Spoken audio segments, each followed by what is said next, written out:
Okay. So what we got tonight, Excellent. Jack? Oh, we're gonna have a round table discussion. Um, really kind of four different parts tonight. Got kind of a split up show. I'm gonna talk a lot about the Mirage men and of the Air Force, the guys that run counterintelligence. We're gonna talk about a little about the missing general again. Um, hit up on some Bigfoot, the keys to finding Bigfoot. Um, and really anything that comes to mind tonight because I haven't had a chance to prep very well for this particular show. So, Okay. I don't know if you got my memo, but Willie Gibson, Willie Windtalker Gibson, is looking for nice. interviews, as well as Joshua Shapiro, Crystal Skulls. So, Oh, sweet. all right. Okay. I would love to interview both of them. Yeah, Willie's doing the second segment of Debbie's show every other Friday Okay. right now. Okay. Yeah, I would love to have him come on. That would be really cool. I've never heard of, was he an actual, was he a code talker? No, but he is a Native American shaman. Nice. All right, knows a lot about crystals and things like that. And what else did Would he be get well. into? He gets into a lot of different things, folklore, and he can talk to you about Bigfoot as well. It's not like his big thing, but you know, when it comes to like skinwalkers and things like that, he can definitely talk to you about. That's great. I would love to have him on. Yeah. Uh, you know, Willie's like one of the old guys from the old group. All right. Um, Yeah. and he was out there and you know back with the Zaffis folks and all that when they started to come out. So yeah, he, uh, he's trying to make a comeback. An older guy. Yep. Wow. That's cool. Love to Yeah. have him on. Yeah, and I think he can talk a little bit about aliens too.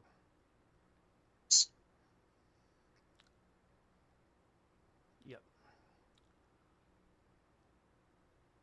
Let me get you going here. 30 seconds, Jack.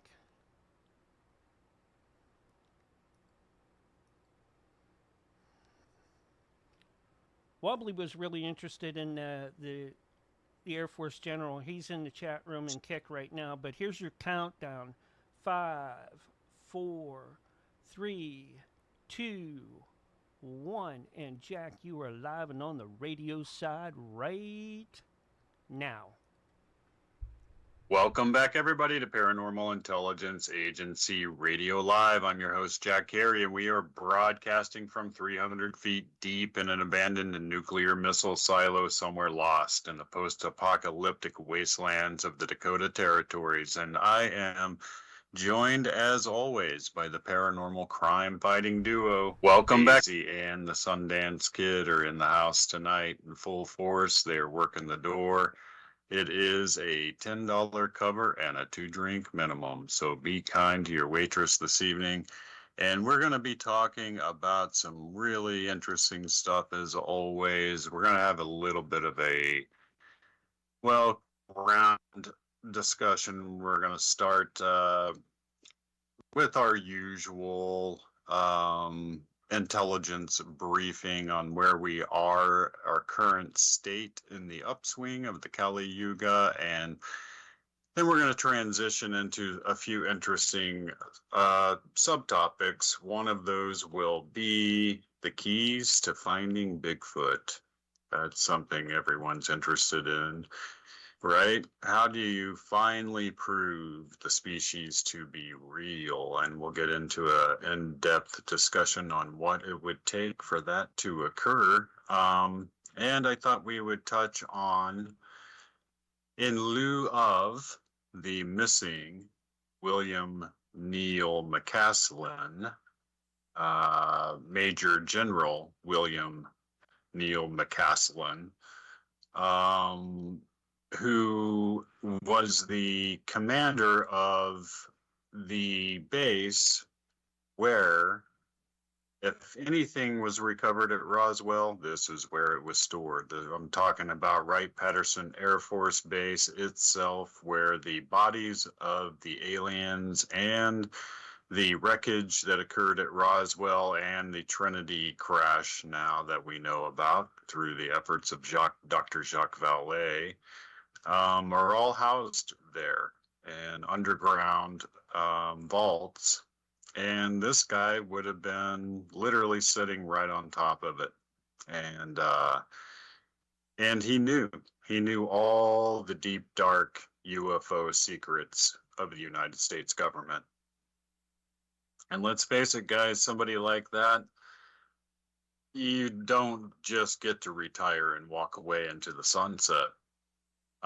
There are nefarious elements at work in the United States government, and really not just in the government, but and I'm talking about the intelligence community itself more than anything, but also embedded from our intelligence communities into the aerospace companies. Now, that's where things get really murky and really deep and really dark really fast. Because what ended up happening was that after this alien technology was recovered, they began to piecemeal some of that out to aerospace companies in order to have them back engineer the technology. That got placed into what are called SAPs, or special access programs. This is a hybrid, a monster, if you will, a hybrid program that combines government scientists and intelligence agents with aerospace personnel. Over time, many of those scientists and many of those CIA agents and many of the, let's call them darker elements of the intelligence community, people that are tasked with the wet work, if you will, are then go into private contract work when they get out of the government for these aerospace companies. Now, this group of people are widely, well, within my circles of paranormal and UFO researchers, are referred to as ex-protect. Ex-protect is probably responsible for the John F. Kennedy assassination. That's its own show, and we'll get to that at some point. But yeah, so all of this ties into the fact that William Neil McCaslin has gone missing, because this guy was 68 years old, no dementia, top physical condition for somebody his age. Of course, he was military his entire career, and he just vanished. They said, you know, the typical things. They made it look like he took his binoculars and like hiking boots, and those disappeared from the house. So he must have just wandered off into the desert, you know, that kind of a thing. And no doubt they'll probably find his body at some point, or who knows? Maybe they have disappeared him forever. You know, these people, if they don't kill you, they lock you in a room and they throw away the room. You know, they don't care about the key. So William Neil McCaslin has gone missing. And that brought up into my mind this week a bunch of past research that really came out in the ufology community, if you will, regarding the Mirage Men. And the Mirage Men are Air Force counterintelligence agents that are in charge of keeping secret the UFO reality on this planet.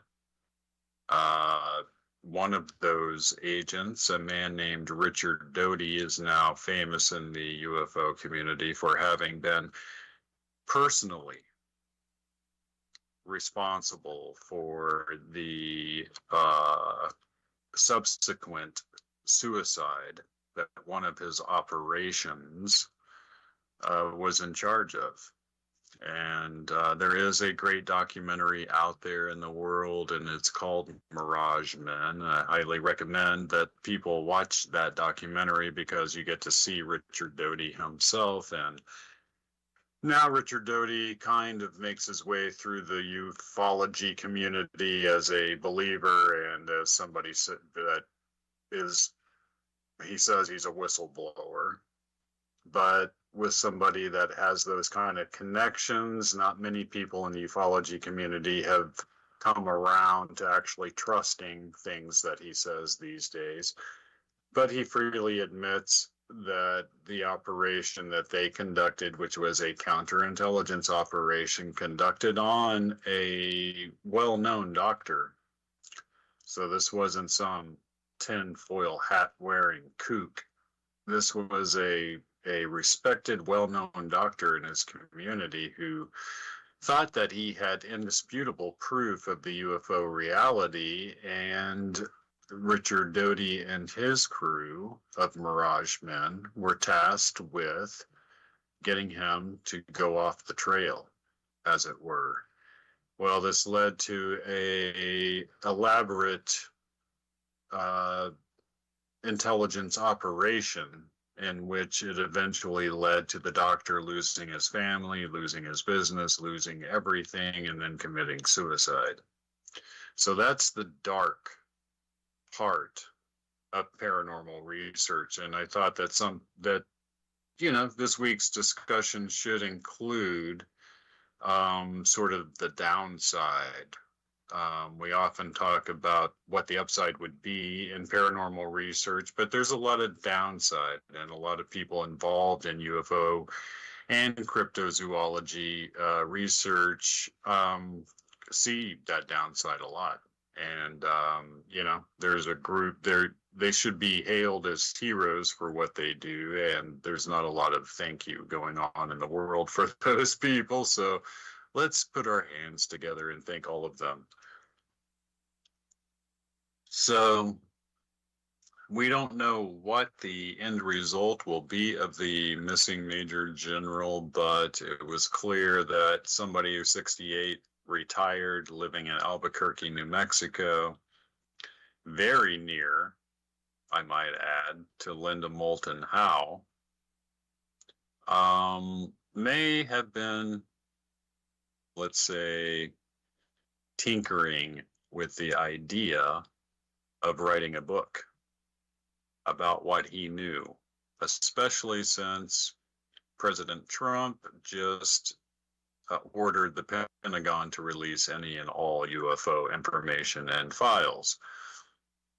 That would trigger somebody like Protect into action, because they are working against all of that, and they may have just disappeared the poor Major General. So that's really how all that comes about. This week has been interesting. We are on the upswing of the Kali Yuga.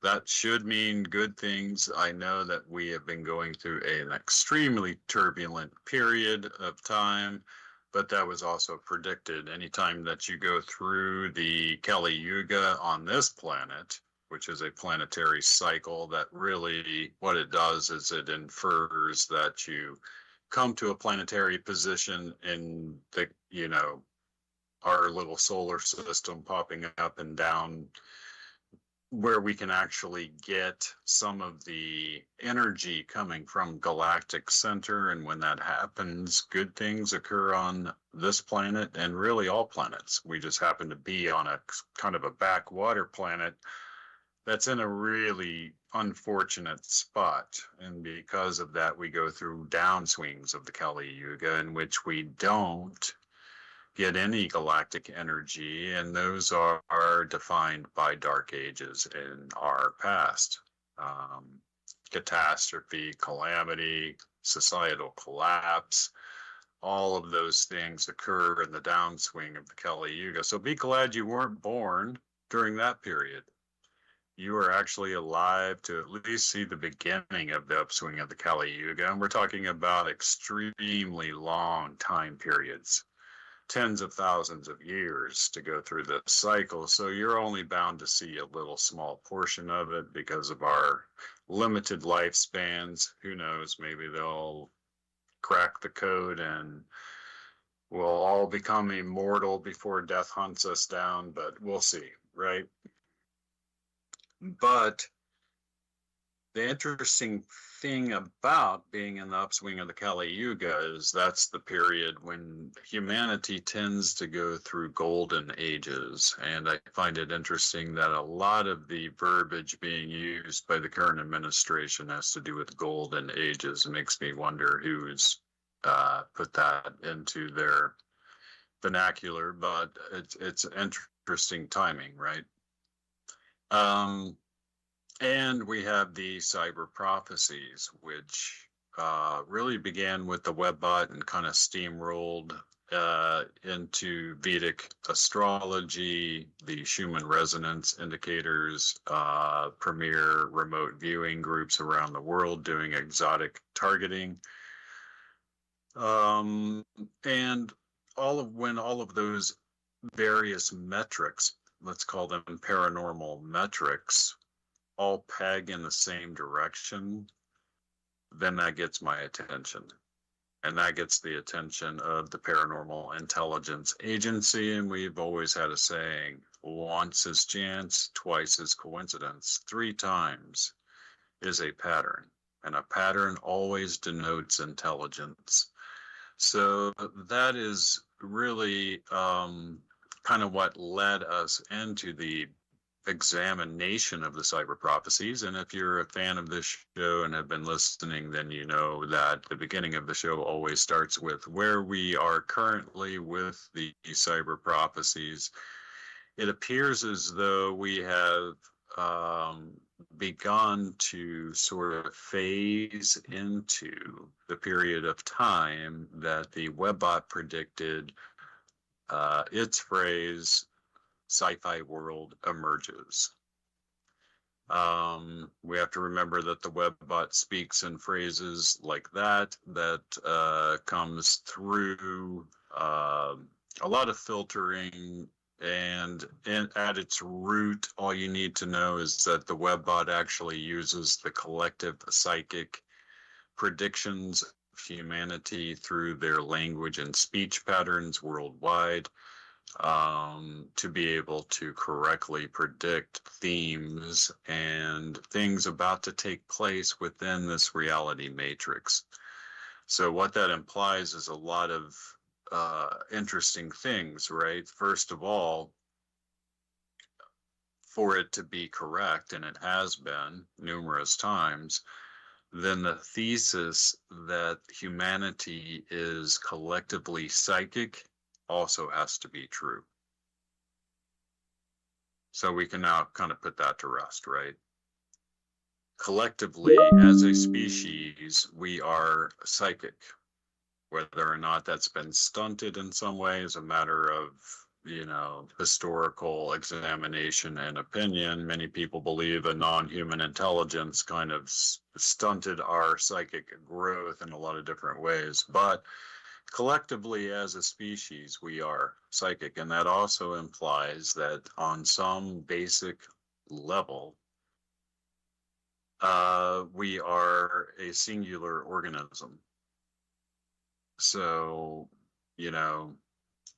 don't be a hater of humanity, because really you're just hating yourself. If you think about it, that's really kind of how that works out. We're all kind of connected in a way that makes us operate like a single entity on some level, and that level is the psychic level.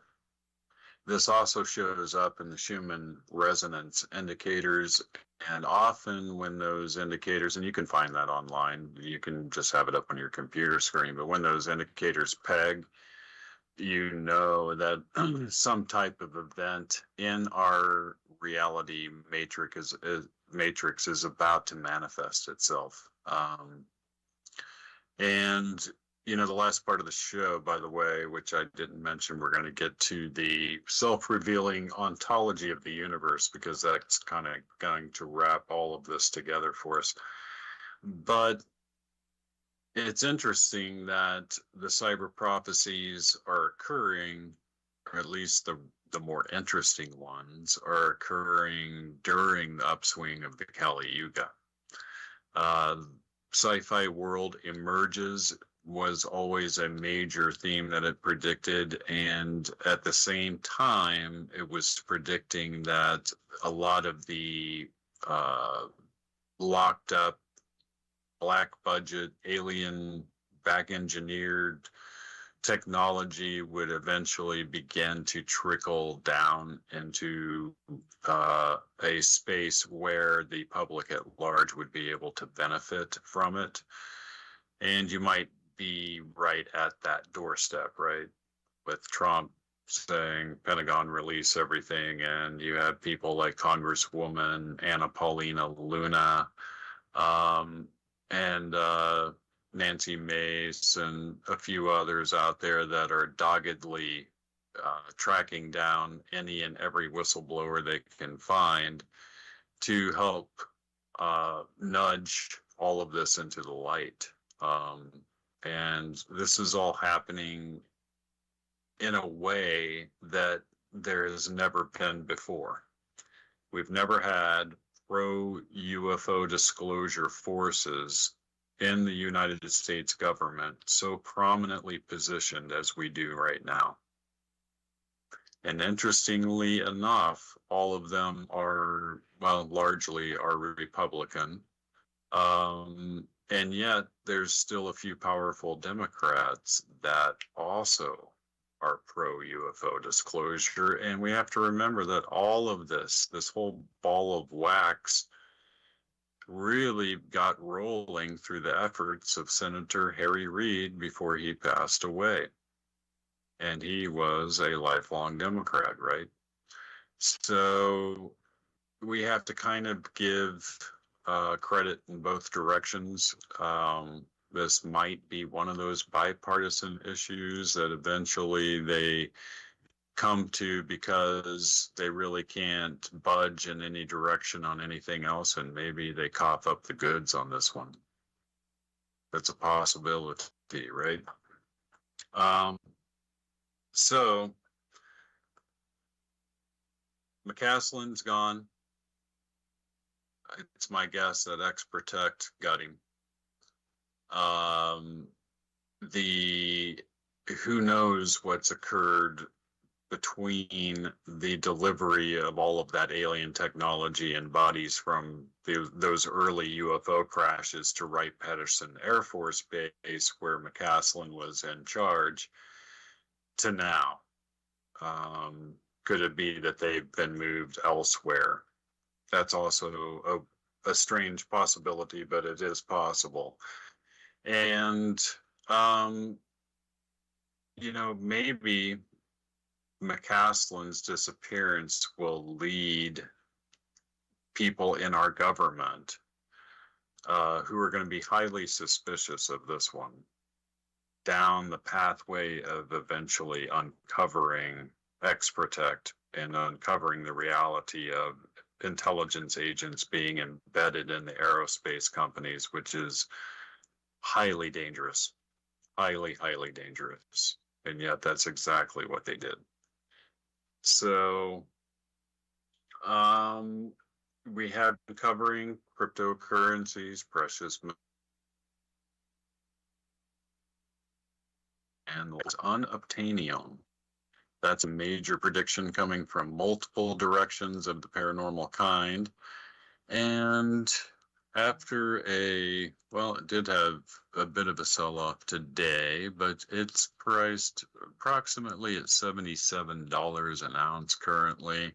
That's a steal when you consider that it's, a asset that has been predicted by numerous people, including like, mainstream people, not paranormal people even, but like mainstream financial analysts, etc., who are pointing at silver saying, yeah, this one's might be right. This one might go like a rocket ship. So it's possible, but it's also possible it crashes back down to 50 and gives people an even better opportunity. Who knows? But the crypto markets are interesting right now because everything seems to be on pause for the Clarity Act.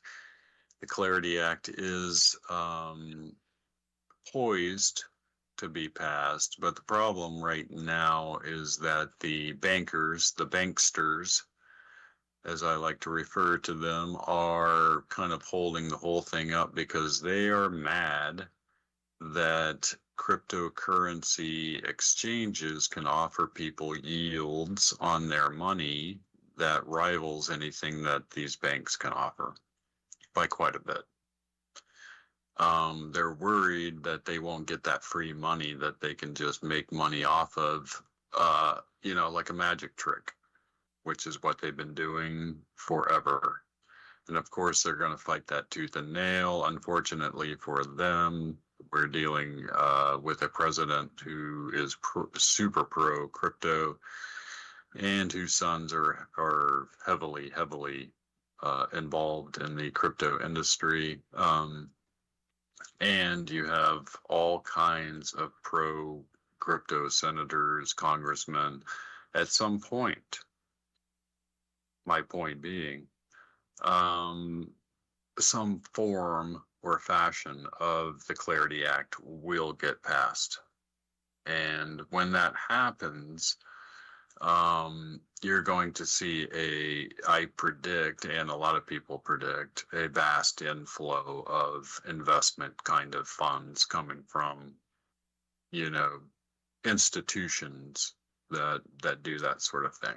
So you might be right on the cusp of that. I would add that some of these exchanges now offer derivative futures contracts on some of those precious metals and cryptos. And if I were a adventurous soul, and I am, but I'm just saying, if I were out there in the world and I was wondering how to, as Raoul Paul puts it, unscrew my future, I might look in that direction. Just saying. It's a very interesting thing that they're offering, and they're offering perpetual futures, meaning they never expire. Very interesting stuff. So, we will get back to that and Bigfoot and a lot more right after our break. All right. Great job, Jack. Cool. You covered a whole lot. There you go. Right. It all ties together. Yep.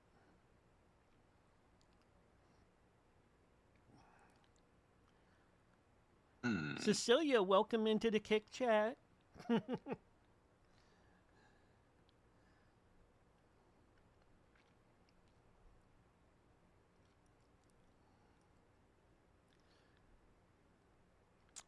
Oh, yeah. All sorts of stuff going on, man. All the time now. We heard. Have you had any cryptid reports or anything out of Antarctica here lately? No. Antarctica's like a black hole. What's going on with that, though? That's the thing. If they're not talking about it, there's something going on there. Oh yeah, it's first of all, it's highly likely they uncovered the Nazi base that's down there. That William or Admiral Byrd ran into when he went down there on Project High Jump, Operation High Jump. But on top of that, they probably found some ancient alien ruins as well, is what it looks like. Yeah. I was watching last night. What's his name? Hugh from Megalithomania. Yeah, Uh-huh. and he was on the Y-Files, and it was pretty interesting. He'd be another good guest if we could ever get him. Oh, I'd love it. Hugh Newman. That'd be great. Yep. That'd be great. I'd like to get Scott Walter from America Unearthed. Oh yeah. Talk to Nancy. I think she knows Scott. I would love to get him because he's just over here in Minnesota, and I've actually conversed with him once before on a case he was working on. Cool. So, up in the Four Corners area. In the Dakota Territories. I love that song, man. I'm so glad I made that. And like, have you been listening to it? yeah, I love it. Yeah. But He's so does recording my sister. live. My sister was laughing. Really? Oh, it is. Yeah. I mean, that one came out so super good. Yeah, I did one about the pill crawler too. You know, he's looking for your skin because he doesn't have a shape, so he's gonna take yours. It's kind of a horror punk song, but you know, it's kind of cool. Right. That's Night funny. of the Pill Crawler, it's called. I like it. I like it. Sounds like a good movie. Yeah, I made one just recently where Bigfoot and Dogman steal Harley Davidsons and race through Austin, called Werewolves of Austin. It's yeah. Love it. Yeah, Werewolves of Austin. Werewolves of Austin instead of London. You know. Great. It has a kind of a bluesy type sound to it, Stevie Ray style, you know. So Nice. Nice.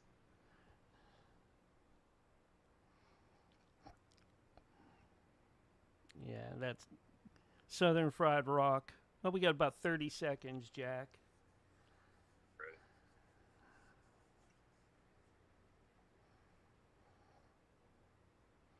Yep.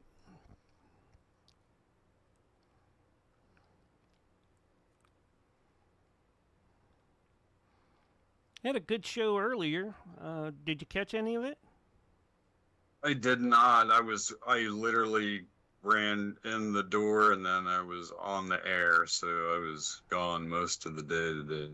Okay, well, here's your countdown. 3, 2, 1, and you are live right now.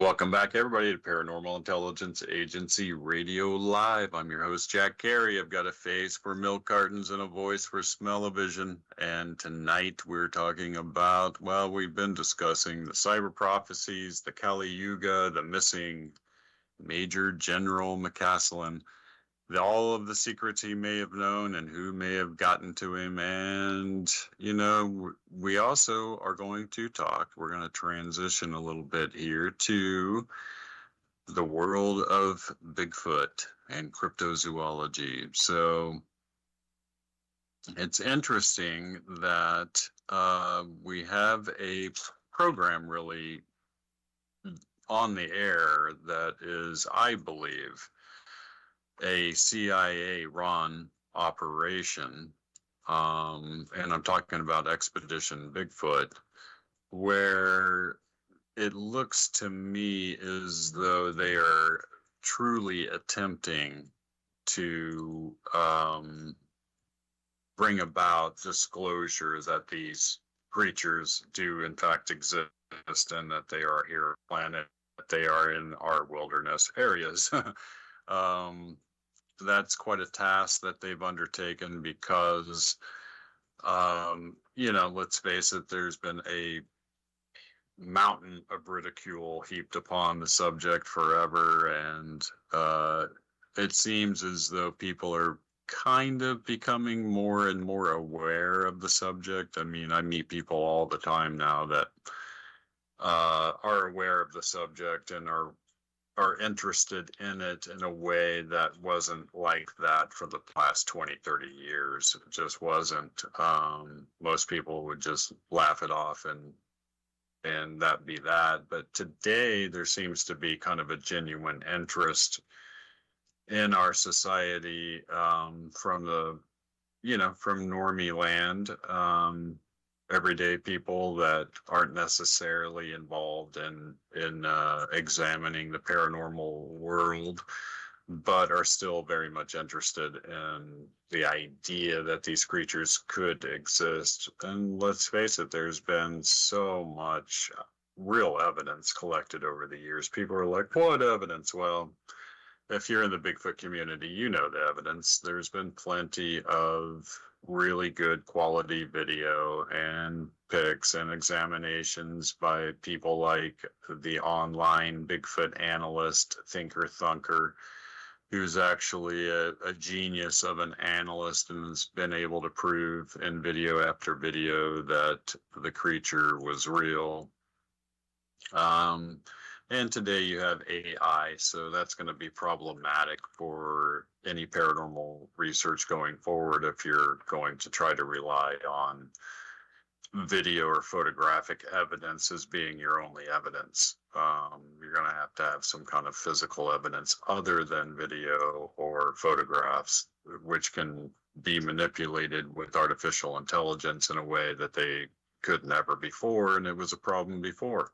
So imagine how big of a problem it's going to be in the future, determining what's real from what's been generated easily from some type of app or program.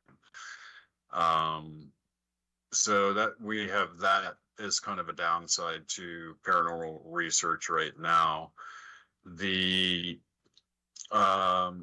have a few key researchers out there that are doing most of the quality field work. I would put the great genius Robert Kreider at the top of that list. But and he's working out of New Mexico. For those of you that want to get a hold of him, you can find him on Facebook for sure. So, but the show Expedition Bigfoot, let's face it, it even, one of the interviewers that goes out and interviews witnesses, it even says in his byline right below his name, former CIA operative. The head guy there, Bryce, is obvious. He's got CIA written all over him, and they have a budget that dwarfs anything any cryptozoologist has ever been able to accumulate ever in history. These guys have apparently unlimited funding because of how they run their operations and the kind of technology they have access to on an ongoing basis, right?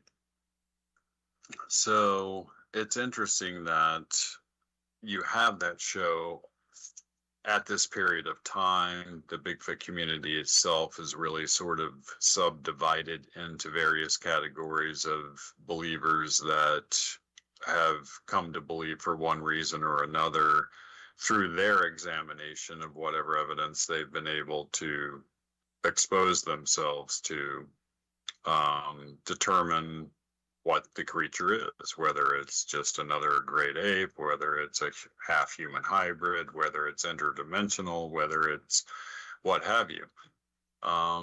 There are various camps in the Bigfoot community these days that sort of champion one or the other of those ideas.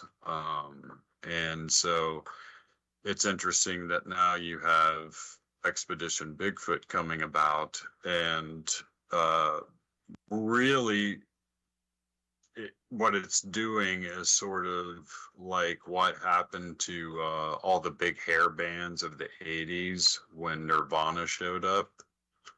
It's like wheat before the sickle, right? It's just like, and you just didn't see them again. They were just gone. It was like an atom bomb went off, and all that hairspray just went exploded, right? And all the big hair bands went down in flames in a single song. Smells Like Teen Spirit.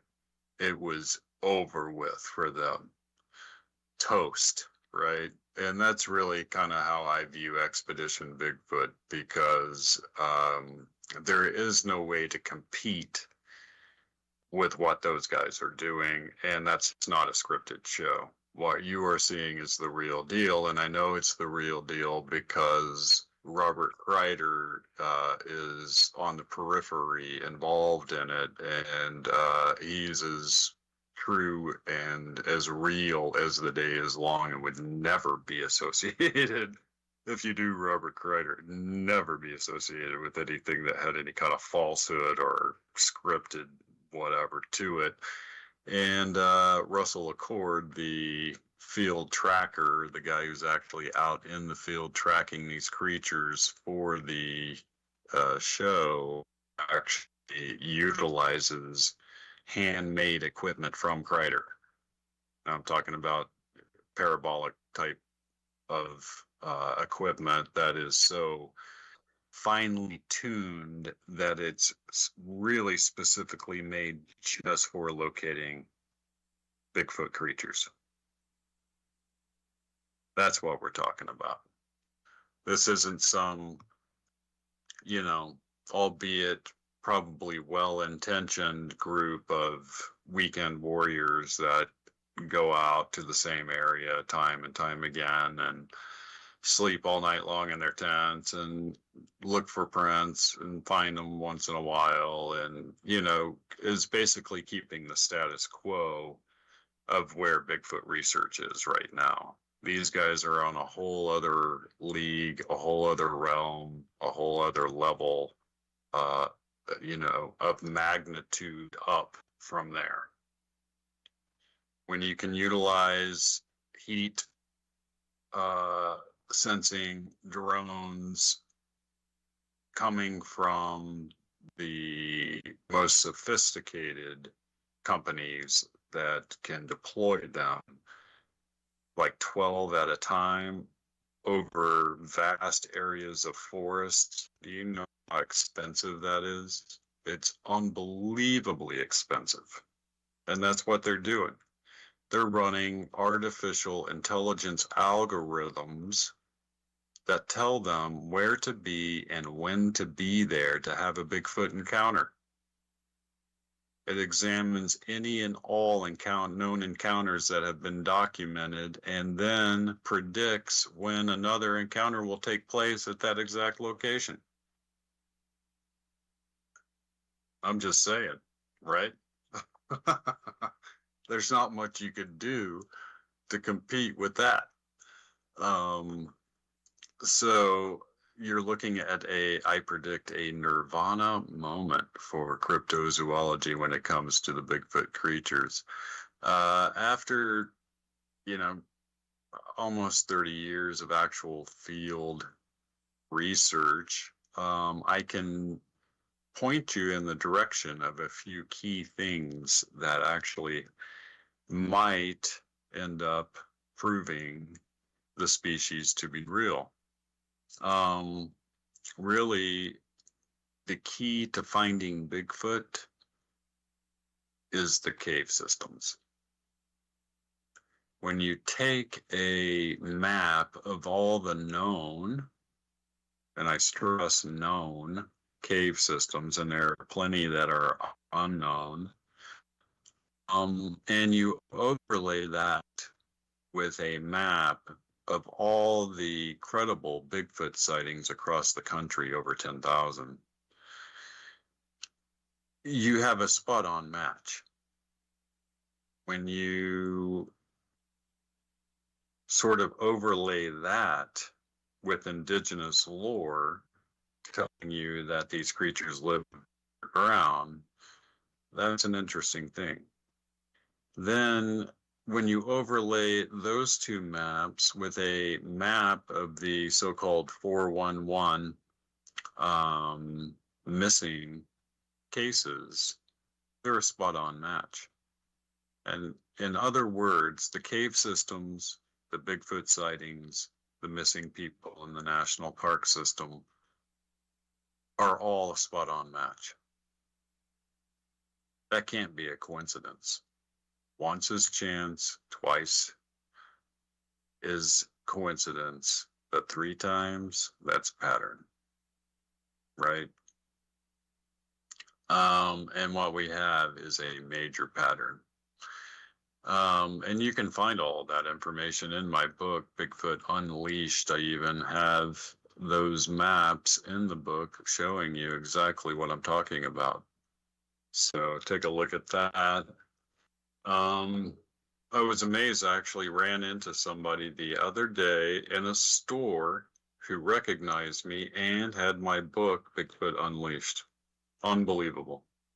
That's never happened to me my whole life. And I live in Nowheresville, South Dakota.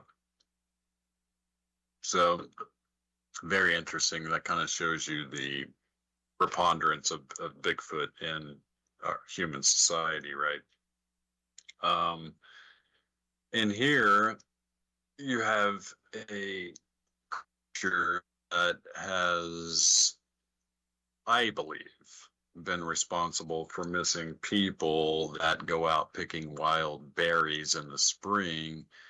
And there's been a number of those cases, and they are known as the berry picker cluster of cases.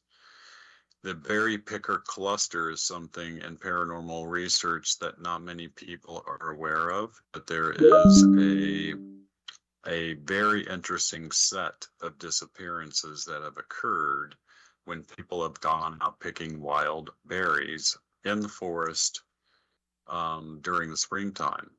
And I would offer that going out and picking one of the main food sources of a bipedal, 9-foot tall, 1,000-pound ferocious apex predator at the same time that they're there trying to feed is probably not the wisest choice of activities.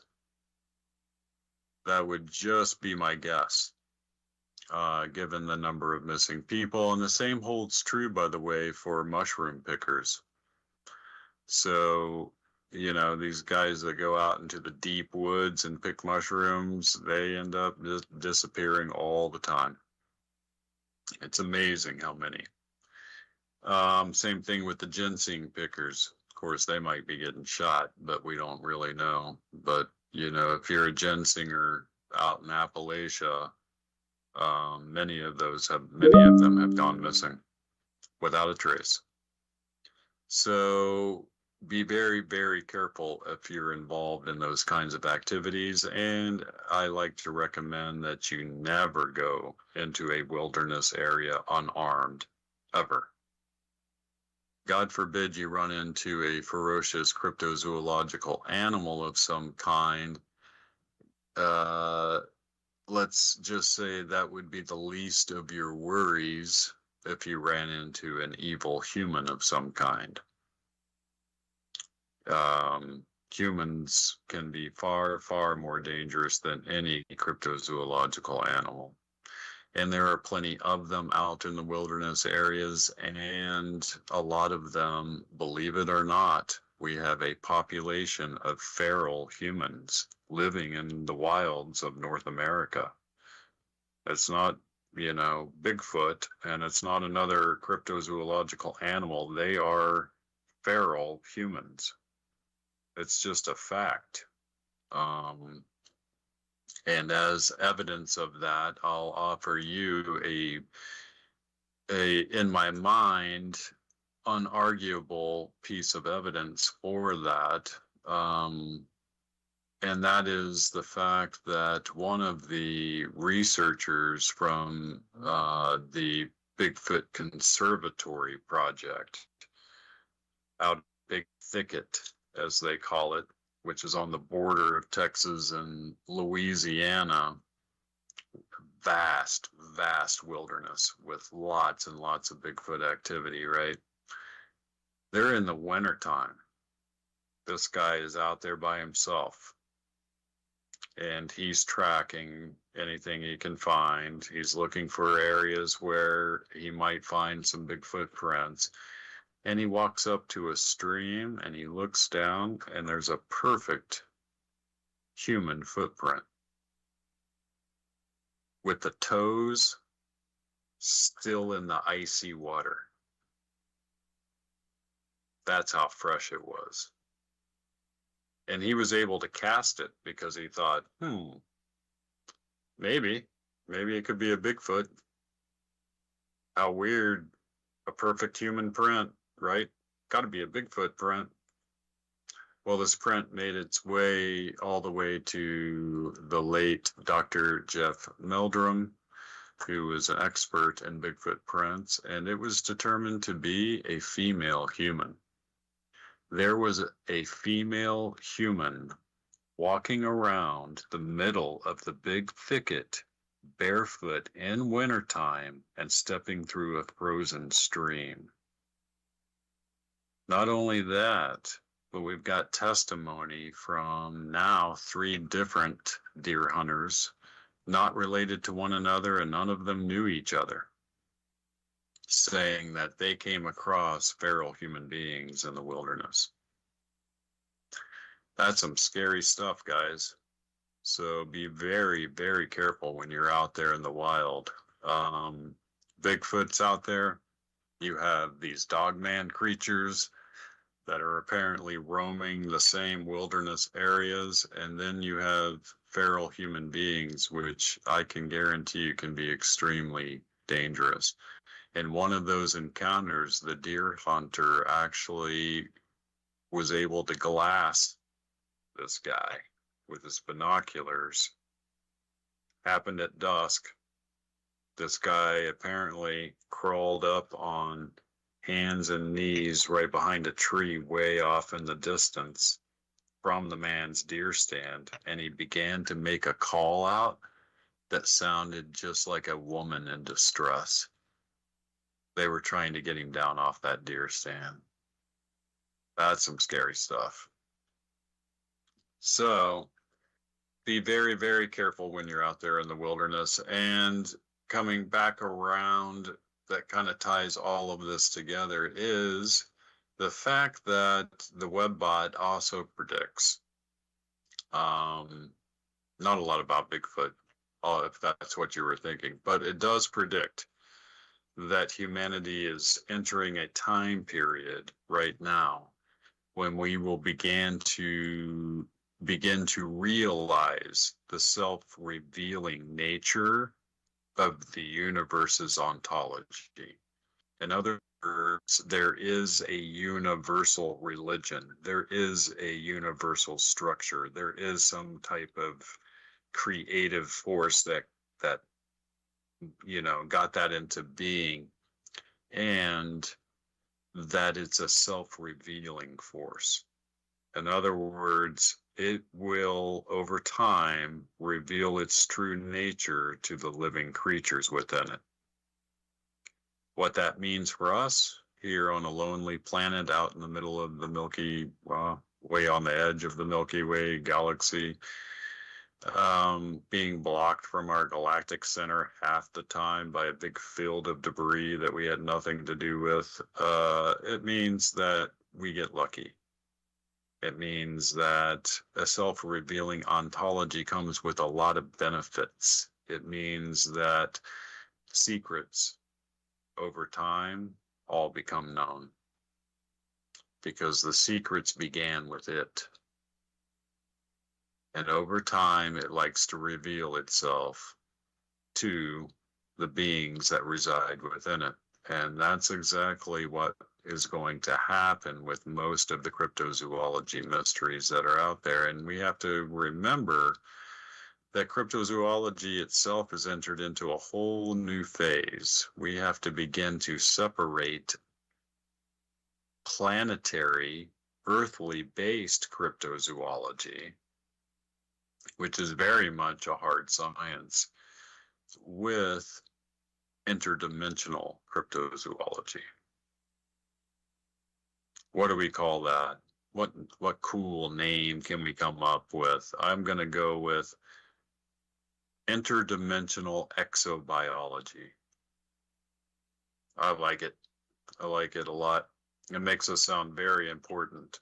Interdimensional exobiology.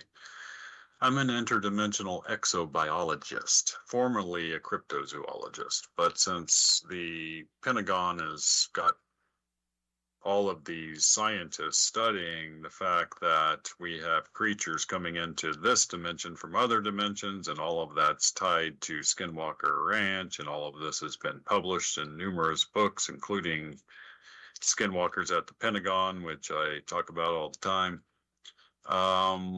It all ties together, right? So why not interdimensional exobiologist? Because they do have exobiology right now is a thing, right? Like NASA has an on-staff exobiologist. This is somebody that theorizes what the biology of an alien would be like. So why not an interdimensional exobiologist? I like it. We can actually wear the white cloak and everything. That'll be cool. But Jack, do we get foil hats if I take and join? I want think a so. foil I hat. think that, I want a foil hat if you're going to do that. well, I think the foil hat has gotten a bad rap. No pun intended, but I think it actually might benefit in some way. Like it could repel stuff. I don't know. I'm gonna do some experimentation next time I'm in the field. I like it. I'm gonna come up with a line of tinfoil hats. That's what I'm gonna do. And collect my line of tinfoil hats.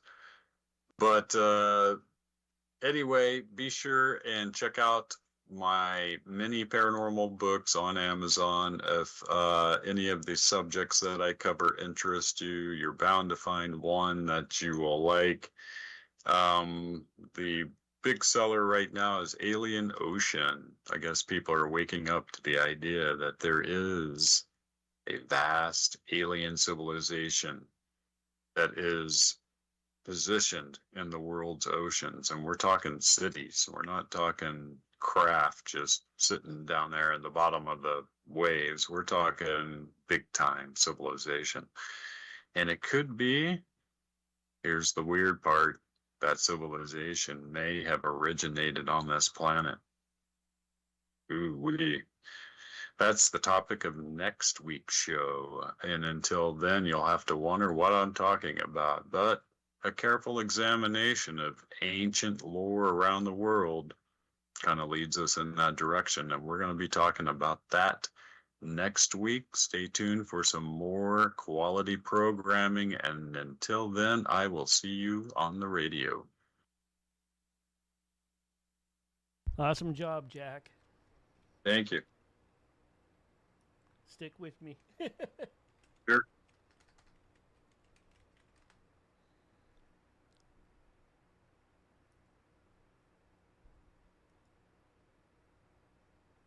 All right.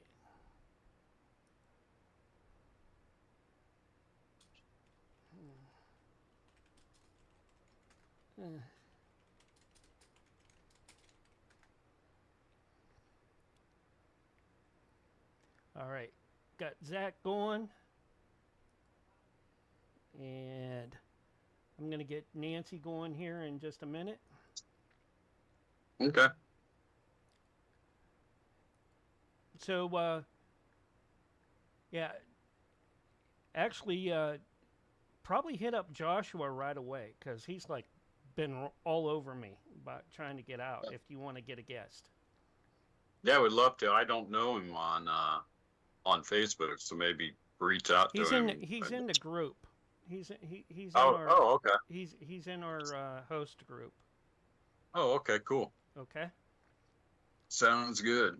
Yeah. Gonna switch over here in just a minute. I want to make sure that Nancy has enough time so that we don't cut her short on her to go to break at our midway break. You know how that goes. Oh, yeah. All right. Never a problem with you and me because, there's no timer with just two of us. Right. All right. Yeah, it goes smooth. Yeah. Well, we will have that when we take and get a guest in. So if they come in on the second part of the show, that's better yet. Awesome. All right. I'm going to catch you later, or if you're going to come in with us later on, come on in. All right. Okay. Yeah, I'll see how this evening goes. I might be able to do that. All right. Figure out. Let me get over to Nancy. You take care, Jack. Okay. Thanks. All right, you too. All right. Bye-bye. Bye. All right, that was Jack Carey with the Paranormal Intelligence Agency radio show. Coming up right now is a pre-show for the Vixen's Vault.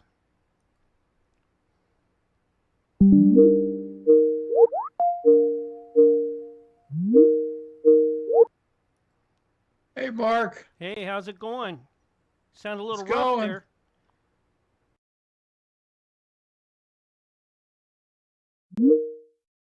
Hey. Yeah. She's good. She'll be there. There be on she in a is. second. Oh, there There she you go. is. Yeah, there's Nancy and Yeah. Roger. Jack says he might try to pop in later on. Who? Jack. Oh, Jack. Cool. Okay. Yeah, he might. I don't know. Let me switch us over on OBS so I can get you all up over there, so folks can see who I'm talking to. Legion of Chaos. Oh, yes. Yeah, of course. There we Sorry go. it took me a minute to get on. I was like all tangled No up. problem. So what's going on down in McDill? They shut it down or something, or what? What's going on? Yeah, McDill was in lockdown. They released it at like 5 o'clock this afternoon, but it was in lockdown yesterday too. Oh, really? Oh, I didn't know that. This is the second day. 2 different occurrences that put them into lockdown. Nancy, you sound a little muffled. I don't know why. Are you using a different microphone or headset? No. I'm trying to get comfortable though. Hang on a minute. Let's see if that's try that. It's just been a crazy, like 20 minutes. Like seriously, I looked at Raphael. I was like, "Holy crap! I gotta get on the radio." It's a little clearer now. Yeah. Is that better? Okay. Yeah. Yeah. Okay. Becky's not coming in. She's sick. Yeah. I can. You know what? I can. My nose is like a faucet right now, but I don't know if that's from all the rain, like knocking all the pollen out of the tree. Pollen. Yep. Oh my God. Yeah, my cars are yellow. He gets nosebleeds. I don't get nosebleeds, but not unless something's really wrong. It's really rare that I get them, but I normally get like the sinus pressure behind my eyes. We got 30 seconds, by the way, and we'll get you right on. Roger that. Some coffee. Yeah. Alrighty.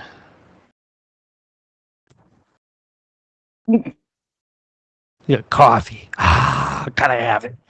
And here's your countdown. 5, 4, 3, 2, 1. And you're live and on the radio side for the very first time tonight, right now.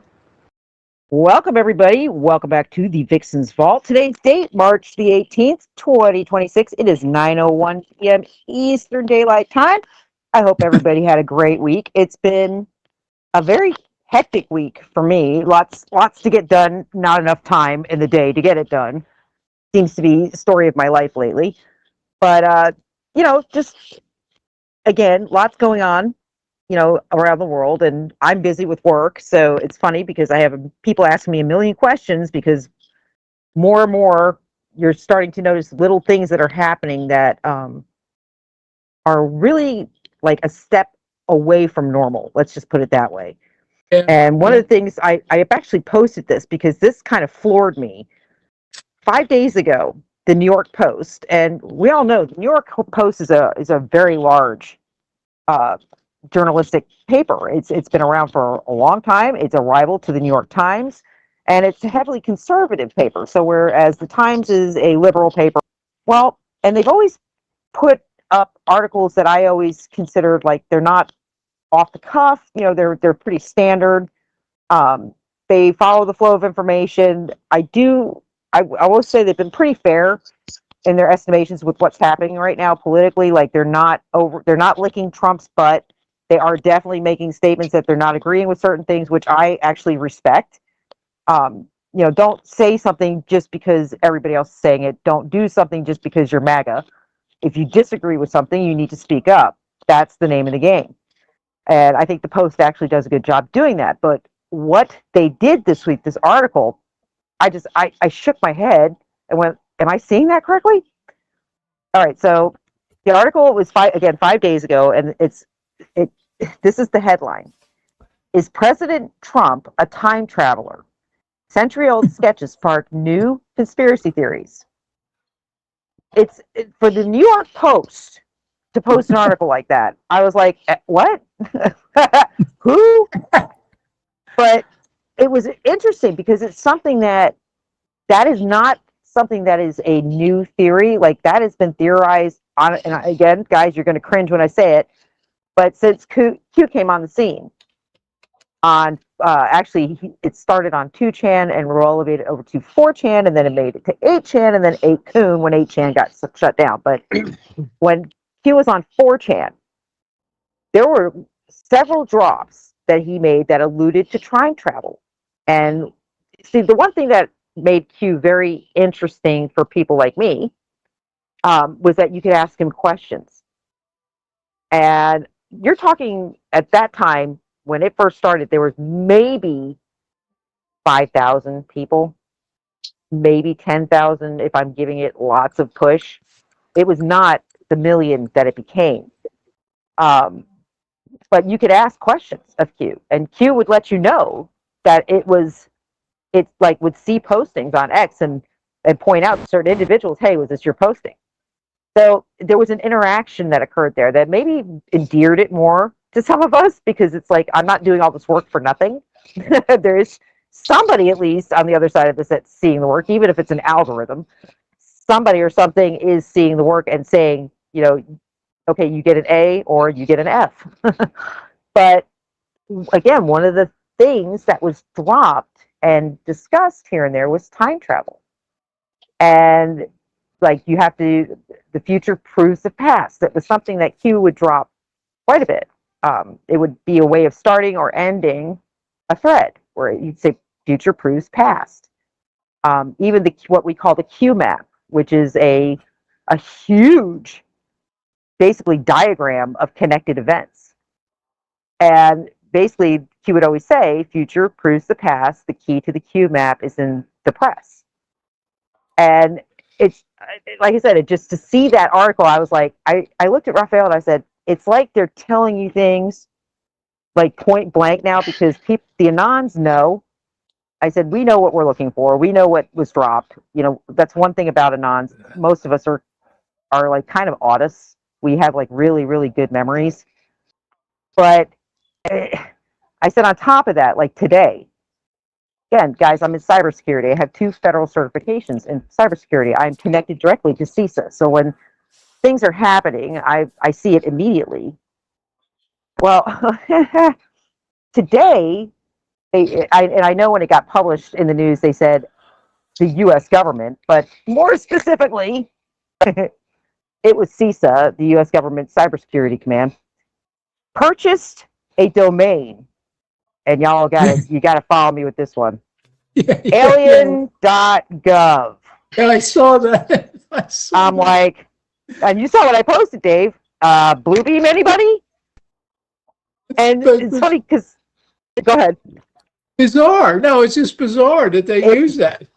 But that's what I'm saying. Sometimes when things are bizarre like that, it is a gotcha moment, but in the same respect, it's like, okay, so if they do if the deep state tries to pull a Bluebeam event, and you guys got to realize our reach, you know, there's out of the population of the world, maybe 6% know what Bluebeam is. Have even heard of it? If that, correct. It's a very select group of people that are aware of Bluebeam and what it is and what it consisted of and who was the person that blew the whistle. It's like Operation Timber Sycamore under Obama. Timber Sycamore was the great master plan of the CIA training ISIS. The CIA and the Saudis training ISIS. And I said to somebody, and not just the CIA and Saudi, because if the CIA was involved, Israel was involved. Because it's one and pretty much the same. That's why Israel never got hit by ISIS. So it's one of these things where I'm like, alien.gov. So what are they? They're going to make it real obvious. So if they try to pull a blue beam, the government's going to be like, oh yeah, hello. Here it is, guys. Like, here, we told you, here it is. But otherwise, I can't find any other reason behind that unless whatever disclosures Trump is going to dump, because he did say he wanted the UFO files disclosed. I'm wondering if it's going to go back. And again, those of us who have been at this for a very long time know that there were rumors, scuttlebutt, and even documents that circulated about treaties that were made with alien races in the late 1950s and early 1960s. Mm-hmm. So you got to wonder if that is in those files. I mean, I know, I told you guys, I have met. Yes, sweetie. Nancy. I see another reason for purchasing or for renting such a domain: public relations. Oh, just a public relations but that's trick. Yes, but it's a marketing ploy, absolutely. And it's the funny thing is, like I said, I see this whole everything is happening right now, and I drive Raphael nuts with this because he'll say, I mean, he wants to he's ready to hang Trump, and he gets all frustrated. I'm like, I'm telling you, it's a game. I am telling you, you are watching the most masterful game of 5D chess I think I've ever seen played in my life. It's not Literally, just I've never seen anything like that. I mean, it's everything little, and I told him tonight, I don't care if, here's the thing. The way I look at it, Trump's willing to take a bullet. He is willing to do many things. He had his reputation destroyed and lost a huge chunk of his fortune in the 4 years he wasn't in office. And people forget that. The man has proven he's willing to do whatever he has to do for this country to get it back on track.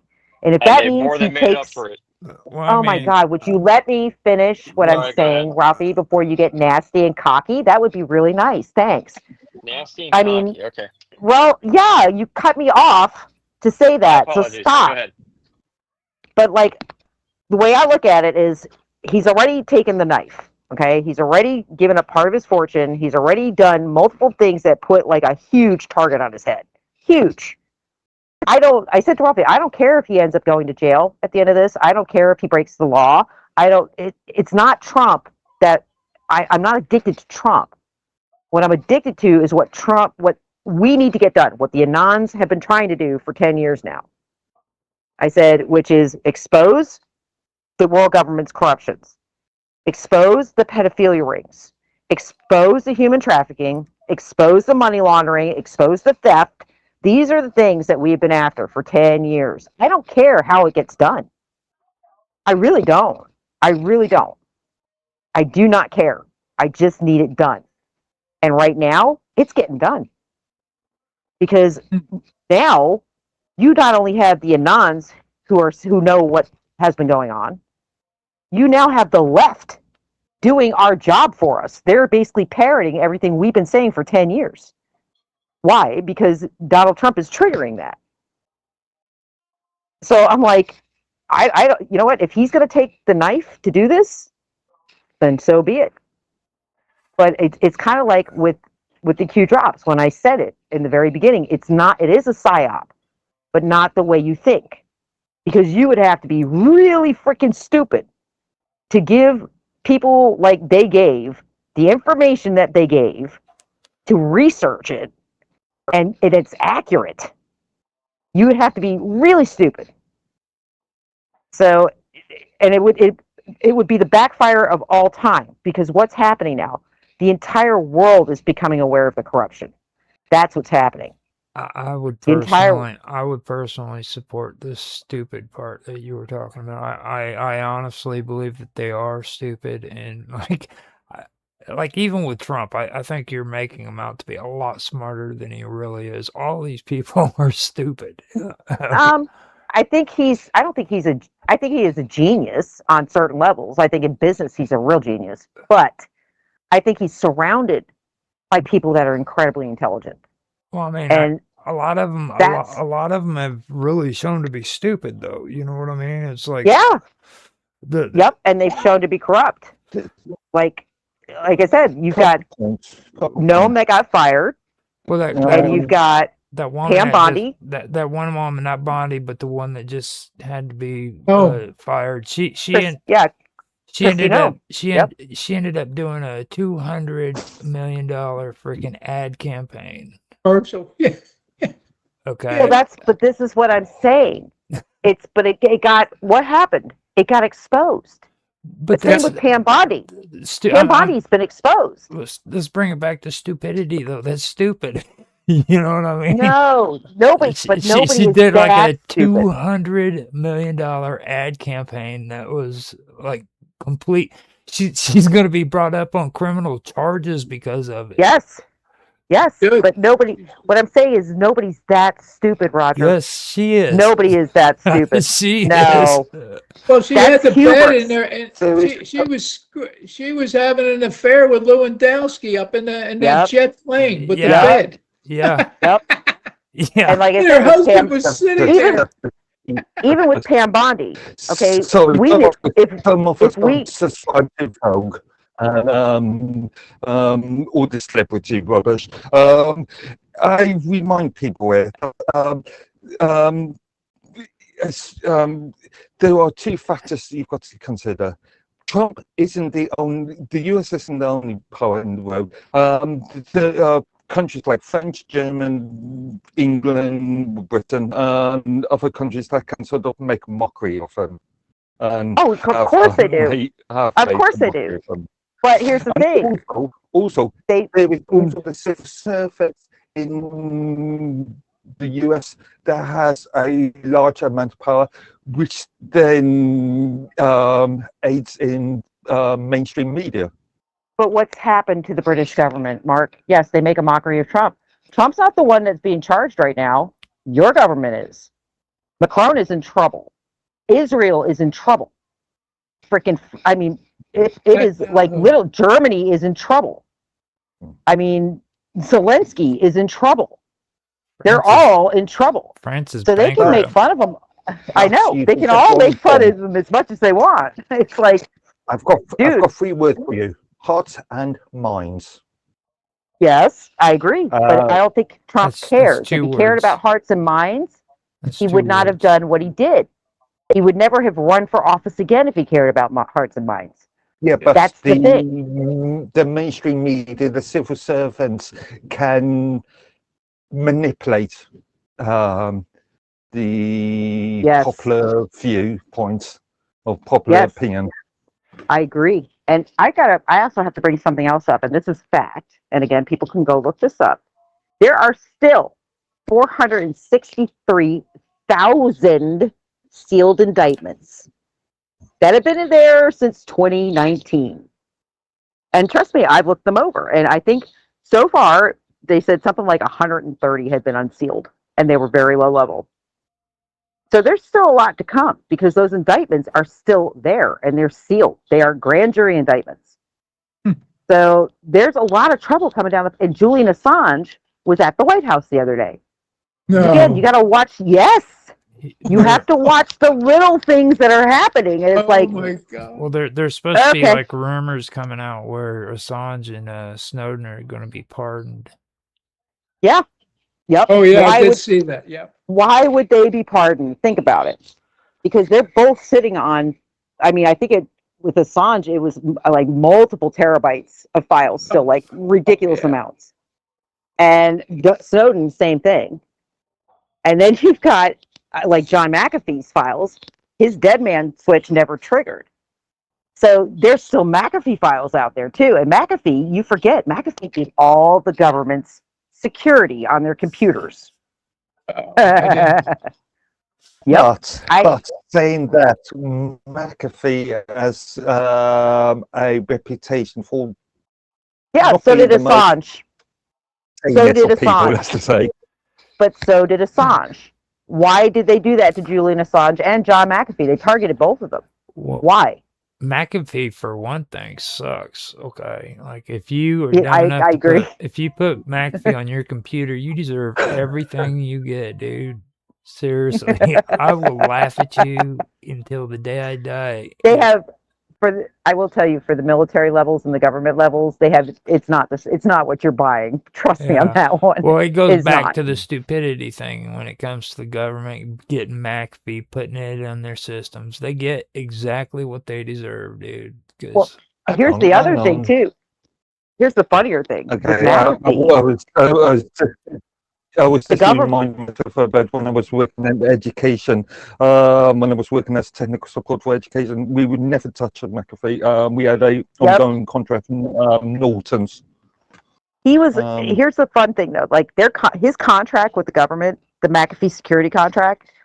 You realize that every government official that ever served in Congress under the McAfee contract, when they retired or they left office, or even Secret Service, all those guys had McAfee on their stuff. When they leave or retired, they are required to carry McAfee for life on all of their devices. So I thought about that. I thought, holy honey trap, Batman. Wow. Yeah. Okay, so yeah, everything they did, we're doing, all their private stuff, that's all under McAfee security. So I found that super interesting. Now, didn't Norton's, since Mark brought that up, didn't Norton buy McAfee out?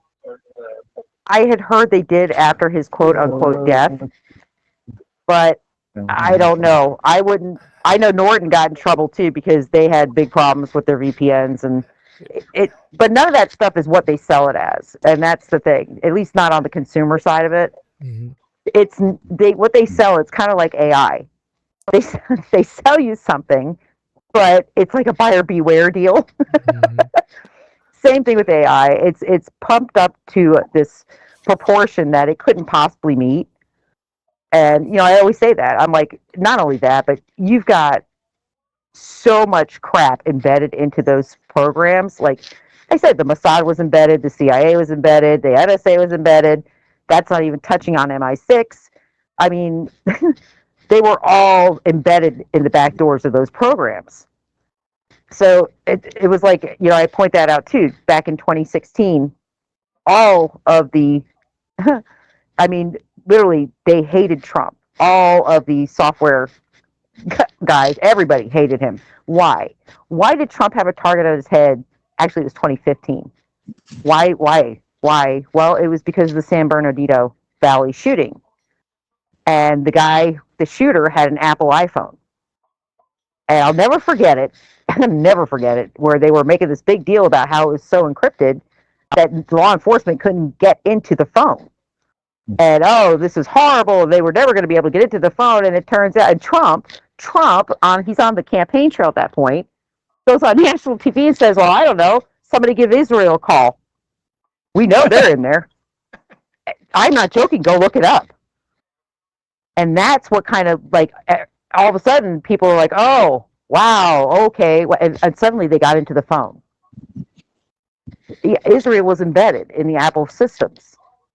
And again, if you're in cyber, you knew that. You already knew that.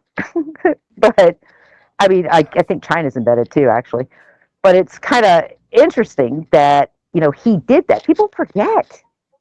And they had this huge, like, roundtable meeting in D.C. about Donald Trump because he publicly basically outed Israel. Oh, yeah, just give Israel a call. As far as I'm aware, the U.S.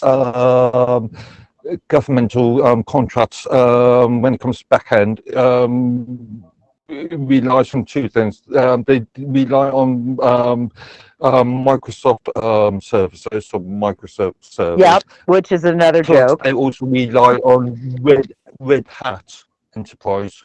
Yes, Yep, they do. So- And there's another one. It's Red Hat. And I want to say Black Raven is the other, but it's very interesting because no, I thought it was Black Raven, but I could be wrong. But again, it's a system where it's so corrupted, and it was corrupted from the day it started. Do you really think they're going to let the internet be the wild, wild west that they told us it was? That they kept pounding us through the press that it was? Oh, the internet's so dangerous. Do you really think if they wanted to, they couldn't control all these like scams that happen on the net? They couldn't control your banks from being infiltrated? Of course they could. Well, I mean, I Of don't, course they I could. don't even agree with that. I tell everybody the way they've done the internet today, man, is just a complete freaking scam. Okay, like everybody's all big Yep. on like WWW, and Mark Edworthy always tries to connect CERN Yeah. with the internet Again, and stuff, and it's just to be more specific, we're talking about the web, not the internet. no, I'm talking Well, about the internet. I'm not technically, I'm not even talking about the web, dude. I don't even care about the web, okay? I'm talking about the internet.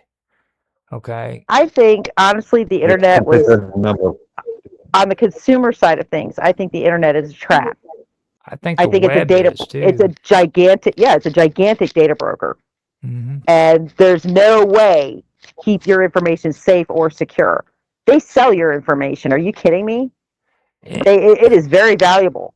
and it's like everybody has something on their computers, and it's called the URL. Okay. Yep. And if you really want to get technical, like these people don't have to do anything freaking technical and all freaking highly freaking advanced to track you. All they got to do is figure out what your URL is, and they've got Yep, you and located, ping it. and they got you. They just got to ping it. Ping it. Your internet provider provides you Yep. with a freaking host address. Everything is connected. That they can tell you exactly where you're at. Yep. Dude. Yep, right down to like within like feet of where your device is connected. It's so true. I mean, that's been around. I've been able to do that since. Yeah. All right, I got to take us out to our first break, though, guys. It's already 9:24. All righty. When we come back, first, before we go to break, I want to apologize to Rafi because I did kind of rip his head off, and I am super uncomfortable and just was really, really harried trying to get on the air. So I do apologize to you, Raphael. But when we come back, oh, stop it, Roger. When we come back, poor guy. Oh God, let me get us off air for break. We're going on break, folks. I'll talk to y'all in a few minutes. We're on radio break. Thanks, Roger. You're welcome. I was on time. I was on time till I wasn't. Oh, now I gotta put everybody on mute because Raphael I didn't realize he actually left. I have to go apologize to him. So give me a moment. Go give him a big Wobbly's in chat. He's got. Yeah, I know. I've been seeing his comments. He has a CNA, CNE, and a master's in communication technology. DNS servers. Microsoft's certificate network administrator or engineer. CNE. Yeah, but the best thing about Wobbly is in the mornings his weather girls. All right, that's Telemundo weather girls. Where is Raph when we need him? I'm sure he would have made a comment about that. But anyways, the only thing I see a flaw in his weather girls is I've yet to see it. Yeah, they have clothes. Yeah, I've never seen a naked one ever.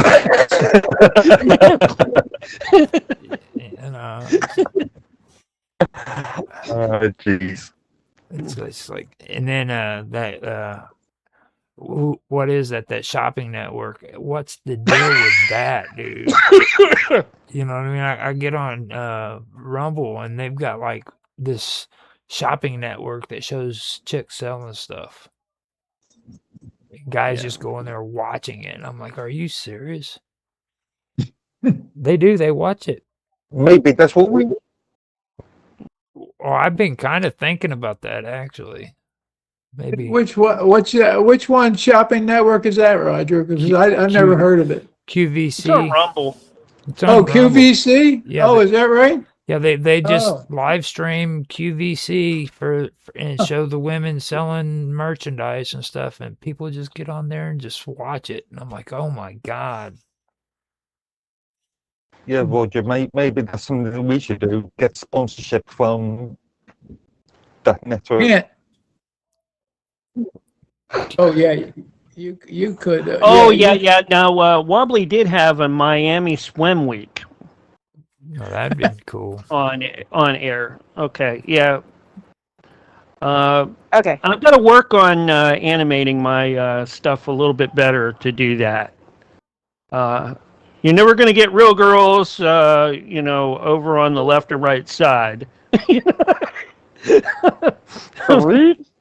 On the, well, for the stream, I always use the AI arts and things like that. Mhm. And it comes up on the left and right hand side. One is behind the chat, one's on the other side of where we are. Oh, Oh, that's Wobbly says they interesting. all look real to him. Oh, okay. Yeah, well, that's good. I'm getting better, I guess. Okay, Oh, so that's my interesting. big question is do you think the original Wonder Woman was the hottest out of all of them? Yes. Linda Carter? Yes. Linda Carter Carter was is the freaking best. built, man. That's She what was I'm built. saying. That's Oh, what I'm yep. talking about. See, that's a consensus right there. I actually think Gal Gadot would have made a better Star Sapphire than Wonder Woman. Yeah, I actually agree with that. Believe it or not, I know what you're Yeah. talking about. For once. How's main squeeze? But anyways, here's your countdown. Look out, cats, dogs, and kids. 5, 4, 3, 2, 1, and you are back live and on the radio side right now. And we are back. Welcome back, everybody, to the Vixen's Vault. It is the 18th of March, 2026, 9:29 p.m. Eastern Daylight Time. Notice, Mark Edworthy, I am saying daylight time. This is for you because I love you. Okay. Now, it's funny because while we were on break, of course, Mark was talking about Wonder Woman, which, what is unusual about that? Nothing, absolutely nothing. But I was reading the updates because Joe Kent, and you guys might know who that is, he resigned. Yeah, he resigned over some really, they're not saying exactly why, but his letter of resignation basically made statements that he did not agree with the war in Iran. And of course, he's very high up in the intelligence community. So this was kind of a big hit for him to resign. But tonight he was on Tucker Carlson, and I've kind of been keeping track of what was being said in the interview. And he basically just within the last hour, basically came out with, well, before he died, one of the last things Charlie Kirk said to him, because he was very good friends with Charlie, was that not to let Israel push the United States into war with Iran. Wow. So, yeah, that's a big statement. That's a really big statement. And I find it interesting that Joe Kent is now under investigation by the FBI for supposed leaks. And, of course, Tucker Carlson is under investigation because he doesn't like Israel. So, yeah, it says a lot when you have a government zeroing in on individuals when our basic, how do we put this? Our mission statement with the Constitution is our number one freedom is freedom of speech. Yep. And I just find it interesting that, and they say that during war, it's kind of an anomaly with the United States because we are a country based on the freedom of speech. But it seems like during wartime, that goes away. Always has. We're not under martial law or anything else for it to go away, but it just goes away. People get arrested for voicing their opinion if it's not in sync with that of the government. And that is problematic. But this also goes back to the hearts and minds argument. I mean, propaganda can be used on both sides, and propaganda is a legitimate weapon. Form of Yes. warfare. But So- can you see where can you see where I'm coming from though? Where I see like it's actually called a mirror psychology. It is reversed, but it's more mirrored than it's reversed. You see where I'm coming from though, where I say if you actually step back and look at everything, just minus the love, minus the hatred, minus names, just step back and look at what you're seeing unfold. You're seeing the press immediately focus on anything Trump says. If he likes it, they hate it. If he hates it, they like it. And right. it's ridiculous. That's truth. That's truth. But what has that done? That has actually put, I mean, flaming liberals and honestly, never Trumpers, which are the Republicans that hate Donald Trump, in the same information highway as the Anons. It's the craziest thing, and I keep saying that is not by accident. That is not coincidental. That is a plan. It cannot be. That is right now. You have the far left and the never Trumpers echoing what the Anons have been saying for 10 years. Well, I mean, and putting out there. I posted something up in the chat about a week ago about Donald Trump in 2011 saying that this president is going to go to war with Iran because he is a weak president and he cannot negotiate. And he straight up said that in 2011, 15 years ago. And what is he doing now? He is a weak negotiator who cannot negotiate, and he's doing his last resort. He's going to war with them because. But what's happened as a result? I guess what I'm saying is to be fair to him, the US has been attempted, or the West has been attempted to negotiate with Iran since Carter. That's why I laugh every time I hear somebody come up with, and it's both sides doing this, the liberals and the Republicans, when they say hey, we're going to go nuclear. I'm like, they've been saying that for since the early 1980s, literally every day. Oh, they're going to be nuclear in 2 weeks since the 1980s. Yep. Now, do they have a nuclear weapon? I don't know if they have a nuclear weapon. I do know Israel has one. Well, I mean, and I do know they have the Samson option. It's been general knowledge. It's been general knowledge that they were doing research in nuclear. I mean, and people are playing it off like it's some new thing. Like, oh my goodness, dude, they knew. That's what I'm saying. That's what I'm saying. Israel has neither confirmed or denied that. Oh no, Mark, you got to pay attention to the news more, because Trump did a press conference earlier this week and not so accidentally told the entire world that Israel has a nuclear weapon. Yeah, as far as Israel is concerned, they have not themselves. As far as Israel is concerned, as far as they're concerned, the Iranian people need to not rise up against their own government, as far as Israel is concerned, because wonder what door that leaves open. If the Iranians don't rise up, who's going to go in there and crush the government? It's going to be Israel or the United States, and that puts the Iranians under a rule that is not homegrown. That's what I'm saying. Their tactics are so obvious. It's like, come on now, don't rise up. What the hell? Why? So you can go in there and crush them like you did Gaza? Well, the same government that you planted. Okay, cool. We trust you. Not really. The thing that really gets me about here recently that really popped up is all of a sudden, after the stuff with Iran started, these supposed conservatives, which I call neocons, they started putting all over the alt media, oh no, be careful, ISIL's back, and they're going to be doing terrorist freaking activities. And it's like, it always seems funny that every time freaking there's something that's going to be happening that neocons are involved in, ISIS or ISIL shows up. But what did I say at the beginning of the show?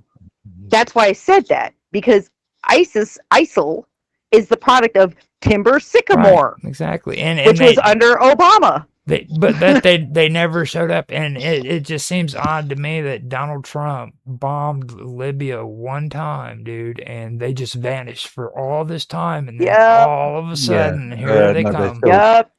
Yep, that's what I'm saying. And you want me? The most messed up part about that whole deal is they were only decapitating mainstream media journalists.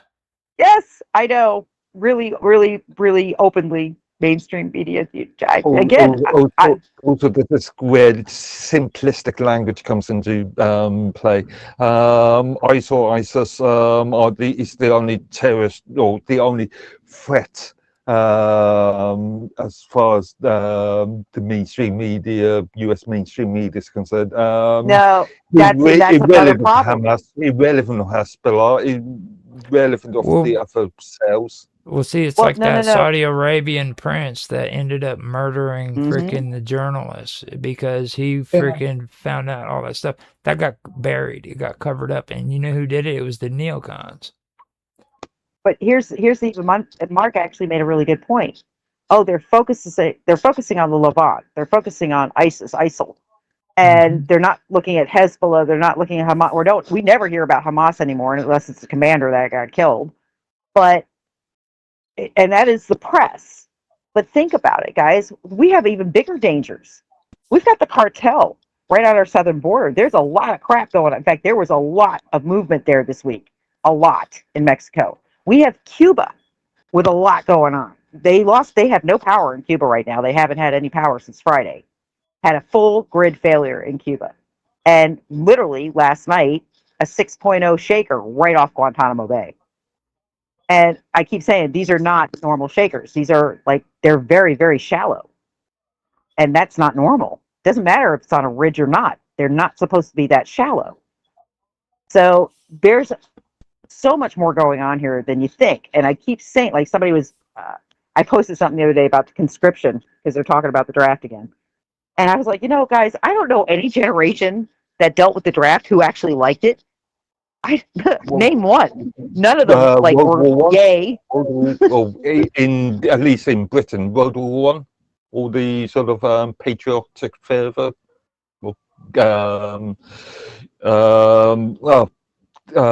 What's the British version of the Uncle Sam pictures? Kitchener, the Kitchener pictures. We want you. Well, I mean, give them the benefit of the doubt. When you got freaking bombs coming down out of the freaking sky on top of your buildings, you seem to get a little patriotic. You know what I mean? And it happens that way. So you really. In World War I, Britain was never attacked internally. I think our draft is being put into play because of our borders. I think it's here. We don't need soldiers overseas right now. Okay, we don't need boots on ground. We have got plenty of air power, plenty of naval power, and I know they're trying to say, "Oh, I was listening to something today. I was so disgusted." They were saying, "Oh, the USS Lincoln is being withdrawn from the Gulf." No, they're not. They just moved it. CENTCOM has said, "No, they're not leaving. We're just moving our assets around a little bit." Oh, it got hit. It got fired upon, and it got hit. No. CENTCOM has said, "No, that wasn't hit. It's just we're moving our assets around." Now I know the Ford. Go ahead. Ford was burning for days. I was just going to point out the conscription propaganda can backfire on you, as we saw in Vietnam. Remember all those TV commercials and TV reports about body bags coming back to the US? Yeah. Yep. But let me tell you, Vietnam was a disaster in so many ways. And I can't even begin to tell you. We should never have been there. John F. Kennedy didn't want us there. It's one of the reasons he died. One of them. And like I said, there's just so much that happened because of Vietnam. But the boys that went over there to fight, it wasn't their fault. And the way they were treated when they came back here was downright embarrassing. Almost as embarrassing as what's going on right now with Antifa and BLM and all their shit. Excuse the language. And, why can't we let all of the illegals stay? Just bring them in, hug them. Yeah, we'll drop them at your front door. Have fun. I mean, it's it's disgusting what you're seeing, because it's such an antithesis to everything this country is built on. It 100% more so now than I think during Vietnam. I think it's worse now. But all of the idiots that were smoking weed in the park during Vietnam, the love children, those are your college educators now. Well, they were doing it in Vietnam too. That's Yep. Well, not everybody was, because I only did it once over there, and that was it, because it was terrible stuff. But what 3 months before I came home from Vietnam, which was in '67, like actually it was in June or July, they came down with an edict that we couldn't fire upon on the enemy unless we were fired, unless they shot us first. And I said, "What, this bull crap? You know, what kind of war is this? You know, it was a police action is all it was." Yeah, that's all. The whites. This sounds like Andrew Jackson. Don't fire till you see the whites of their eyes. What? Squeak, no, we squeak. weren't even allowed to fire until we got shot. You know, that was the craziest part, because when I came home, we were winning. And I don't know what the hell happened after that. I really don't. It's politics got involved, I guess. I was just going to say, politics and money. Money has it. And that's money is the root of everything. And I always say it, even with this skirmish with Iran, follow the money. Who stands to gain the most? Most people are not going to like the answer. They're going to deny it. And I can tell you, I have friends right now who are furious with me, because I'm like, they keep saying, you know, you're not looking at the facts. I was like, no, I actually am looking at the facts, but I'm looking at them from all different angles and all different cultures. So I'm not just listening to what you're saying, which is parroting whatever the press is saying, which is parroting whatever the government's saying. No, I'm not listening to that at all. I'm listening to the people over there who are saying Israel is a hot mess right now. Their people are literally protesting all over the place, and they can't get out. That's the fun part. The Israeli government has locked their people down. They are not allowed to leave. Oh, go look it up. Oh, they don't like Netanyahu. I'm surprised he's still in control over there. I guess he's in control. He might not even be in the country right now, from what he has missed 14 security meetings. 14 security meetings in a row. Probably not in the country. Yeah. Well, they keep saying, well, he released a video. That's proof of life. And I'm looking at the video that they released, not the first one. AI. The 6-finger video. The second one they released in the coffee shop. And they keep saying, well, this is an AI. And I'm looking at it going, oh, no, that is not a, that is definitely something jiggered with that, because it's way too clean, way too clear. And the movement of the camera, if it was a cell phone, it would be more grainy. Yep. It was like 4K on crack, and he was like almost superimposed. And then it was so clear. And then I'm like, wait a minute, I'm looking at the background. I'm like, wait, it's not syncing. Like, his movements are not syncing to the background. And it's funny, because I've actually put it through like an AI program to see, hey, could this be a fake? No. And it tried to explain off to me. Well, here's again the problem. I was in paranormal investigation. You have got to know audio, and you've got to know video and pictures. You have to, because it's the difference between a hoax and not a hoax. And I'm looking at it going, no, that's a deep fake. That is, I don't know. Arguably, and I'm going to play devil's advocate a little bit here. There's could be a number of reasons for that. The perfect backgrounds, because of good quality cameras. B, the syncing, that could be a technical issue anyway. That's what AI said. Mark, I've been looking at video and cameras for 30 years. And I guarantee Dave is on board with this. There is something wrong with the video. And it doesn't sync. I don't care if you had NASA technology in your cameras. There's something wrong with it. It's too perfect. It's too perfect. It is. It is. It is. It's so perfect. It's yeah, like you said. That where's the grain? I mean, and Yep. you know, and there's limitations on those cameras also, and they just don't, Yep. nobody knows how to hold them steady either. That's what I mean. I'm literally looking at it. I'm like trying to debunk myself because my gut is saying that's a deep fake. But I'm looking at it going, okay, maybe it's not. Okay, what camera could do that? Okay, I don't know any camera that can do that. And not only that, he's in motion, but he's perfect. Like his whole body in that coffee shop. I was like, you might as well. It looks almost like a poster that's moving because it was so perfect. I'm like, no. Like every alarm bell's going off in my head. I'm like, no, that's not.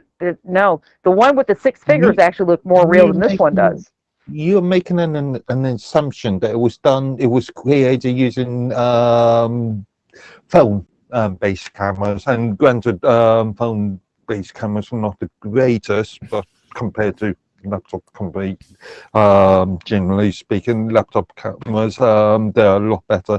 But you are making an assumption that it was made using phone-based technology. No, I'm making the assumption it was made with a high-resolution digital. Or AI. 100%. Yeah, Yeah, that's my assumption. That's modern camera gear. Obviously, you don't get a picture that clear with film. Period. End of sentence. And again, this comes from years and years and years of experience of looking at pictures. And believe me, 20 years ago, they were really good at hoaxing things with pictures. Really good at it. Like, it was hard. You had to go into the EXIF files to actually, of the original photo, to see if it had been edited. You had to read the code in the actual EXIF files See, that's what to I know was if it was, asking. because that's how good they were. That's what I was Yeah. asking Dave before about, because he was in the photography, if he had ever done that before. Like, because I know that whenever you wanted to try to debunk a photo or something, you always go in and check out the code. Yep. Yeah, what I Remember, EXIF data can be stripped, can be Oh, yes. modified. Oh, Yeah, and as soon as you post it, it's stripped. That's yeah, the when thing. I had a photograph published in National Wildlife magazine about 5 years ago, and it was cropped. And when they published it, when I submitted it, it was, I submitted a crop image, and when they published it, they had the full image, and I said, well, how did they do that? So they went in there and shrunk my picture down without the crop. Yep. And that was 5 or 6 years ago from some stupid magazine, I mean, a worldwide magazine, but still they have good people. And, like I said, they've gotten really good at it. And I mean, people don't even understand how good deep fakes are and how hard it's, like, impossible to debunk some of them, especially the video ones, because they know, because of people like us, Dave, people who know what they're looking at. They know that we're going to start we're looking for different indicators that are based off of techniques that are decades old. Oh, yeah. So they know now what to do to try not to trigger, it's not going to show in those indicators. But it's like I said, when you're looking at something that is more perfect than professional videos, like made for just way too perfect. Way too perfect. It is. Yeah. I was like, it's almost like he is the green screen. It could have been cleaned up using post-processing methods. Why would you do that? If you're trying they don't do that. They don't. That's the thing. Mark. If you're trying to do a proof of life video, which is what that was in the coffee shop, why would you edit it and trigger people and say? Because I know I'm not the only person who does photography, who knows how to read photography, who looked at that video and went, it looks like he's the green screen. Forget on a green screen. It looks like he's the green screen. For Lord God, what the holy hell is going on right now? I mean, it just, and again, I'm not a person who's particularly would be happy if he is actually dead and they're covering it, because that means there are other people placed within that organization who are just as insidious as he is. So I would almost wish he was alive, because it's like, at least we know what we're dealing with BB. If he is no longer around, who's running everything? Well, see, that's but he must.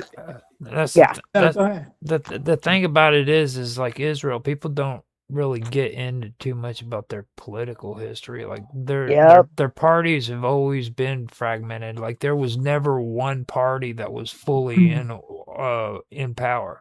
It's always that the shifting truth? and always changing. I think they even actually had two parties at the same time in control. Yep. They took turns. Well, I think it's funny because I always go back to Rabin.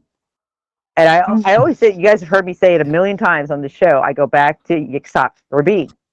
And I say, that man succeeded in heralding peace in that region. And his own people assassinated him for that. I mean, he was like the Jesus Christ of Israel. They took him out. It was a Jew that shot him. And he successfully had peace with the PLO. He had successfully pulled the Jews out of the settlements in Gaza. They had pulled back. And yep, that didn't last very long. He gets assassinated within a week. Bibi Netanyahu's in power, and we have settlements in Israel again. And then he says, "Oh, they started it. They started it. They lobbed stuff at us, and everybody takes his word for it." But if you look at the history since then, he put Hamas in power. Not long after that, supplied them, gave them money. I mean, just gave them everything they needed for power infrastructure, and then says, "Oh, well, boo-hoo, they turned on me." They didn't turn on him. I have always said that.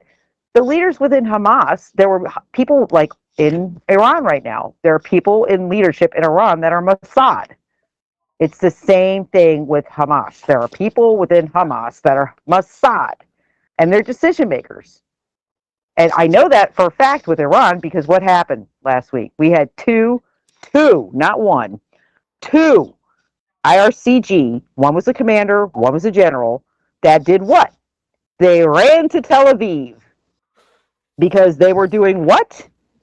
They were moles. They betrayed Iran. In fact, one of the guys was responsible for multiple assassinations of Hamas figures within Gaza because he would go over there as a friend. And I see it. All right, guys, I got to take us out to our long break for the evening. Hang in there when we return.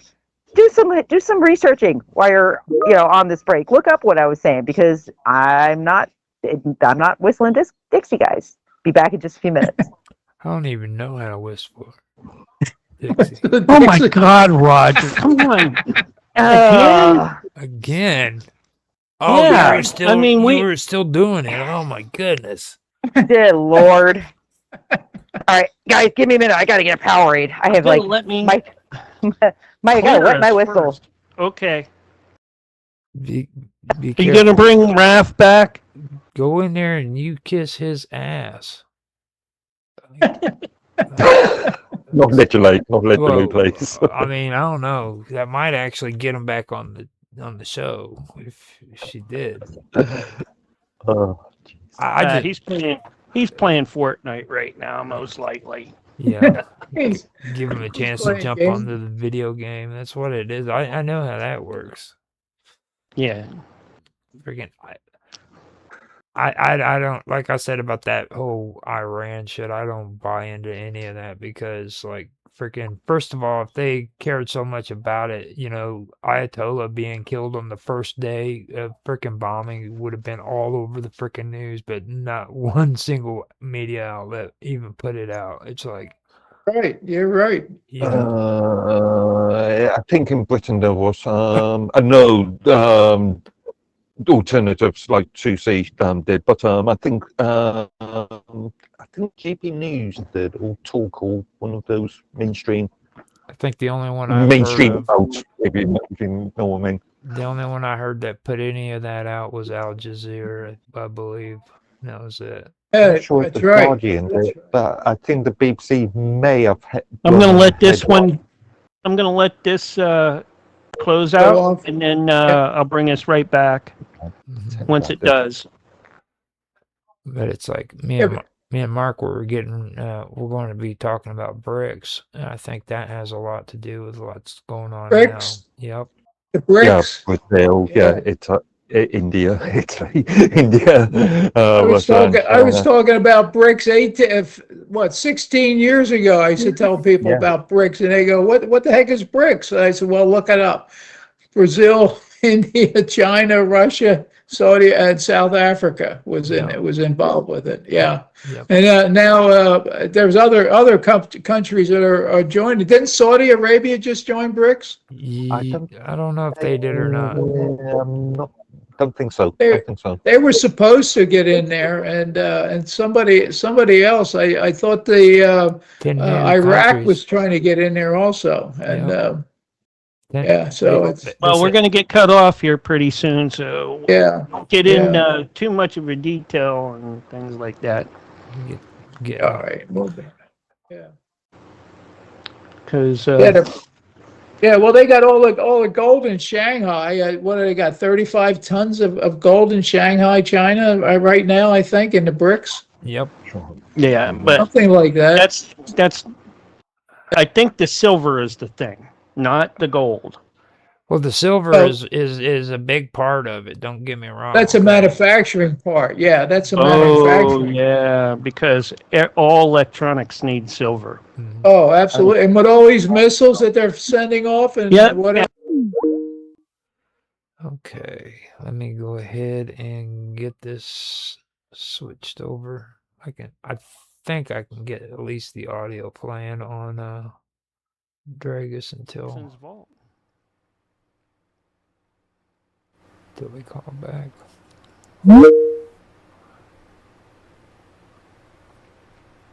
That room ran out. Hey, David.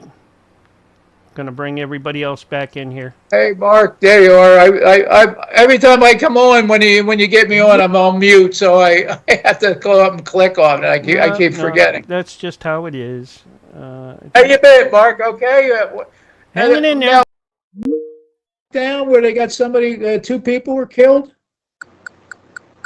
Texas? Was it in Texas? What's that?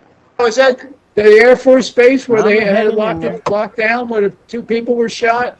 Where one Couple person was times. just yesterday and today or something. I saw the news. I haven't heard that, but I'm sure it will come up. It wasn't Fort Hood, but it was some other. I can't even remember the name of it because I never even heard of the place. They actually changed the name of Fort Hood. I don't know if they changed it back yet or not, but it'll always be Fort Hood to me and most of the folks that live here.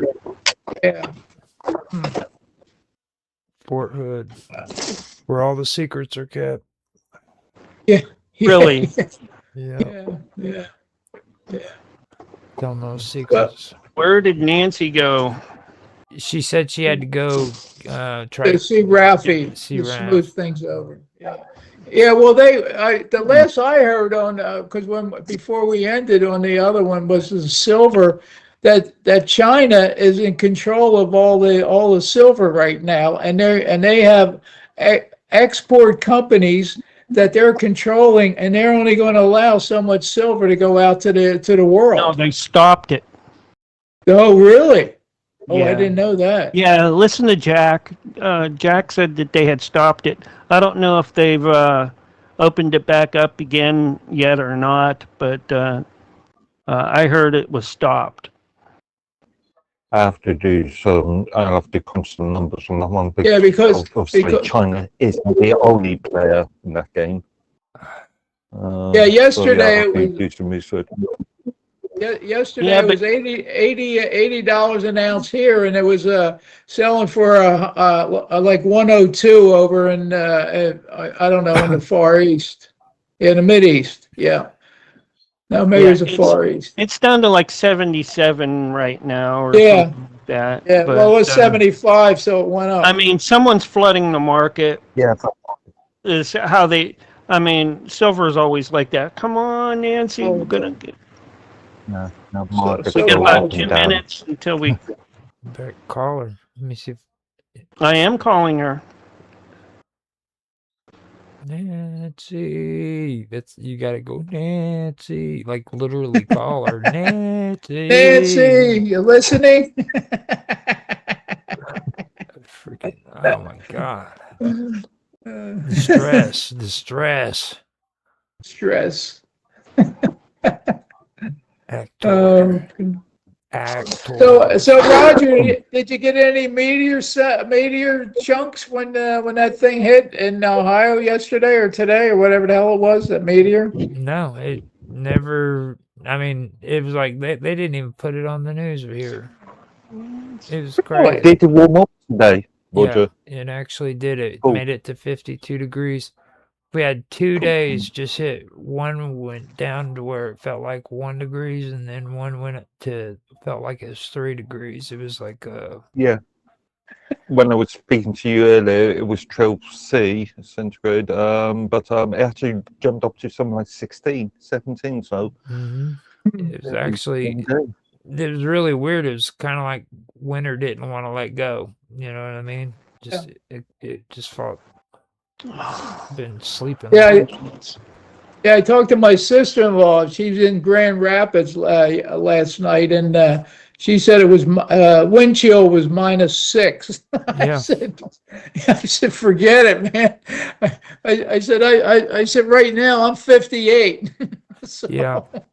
These people Yeah. think it's smart to live up there too. I'm like, are you kidding me, man? You stay whatever. No way. Uh-uh. No way. No, I just couldn't do it. I couldn't do it. No. I remember going to Chicago. The one time I did go to Chicago in the cold weather, I remember that thing I told you guys about snot freaking sticking to the side of my face. Yeah. When There you are. When you're Yep, peeing, yep. it's freezing, right, Roger? Yeah. You're outside peeing. I was walking down to the store, man, and a freaking whole thing of snot comes out of my nose and just freezes to my cheek, dude. Oh, Did you have a beard at the time? No, oh. no beard. It was just. Thank God. But I'm walking into a convenience store with a freaking snot frozen to my freaking cheek, dude. You know how Oh, God, that's embarrassing that is? disgusting. That's like, you know, there's only one thing that can actually make me dry heave, right? And that's what it is. I'm just, really. oh, Like Yeah. snot stick not to good. you. Oh, don't just stop, please, because I will start dry heaving. Oh God. I'm thinking Um, about myself. I just drank coffee, dude. Roger, Oh, do God. a bit of research on a old British TV character that started off in I think it was BBC Breakfast TV called Gilbert. Oh, I know Gilbert. Oh, yes. Yes. Yeah. We all know Gilbert, yes. Oh, which that's something Okay. else you guys were talking about, like the bandwidth shortages and stuff.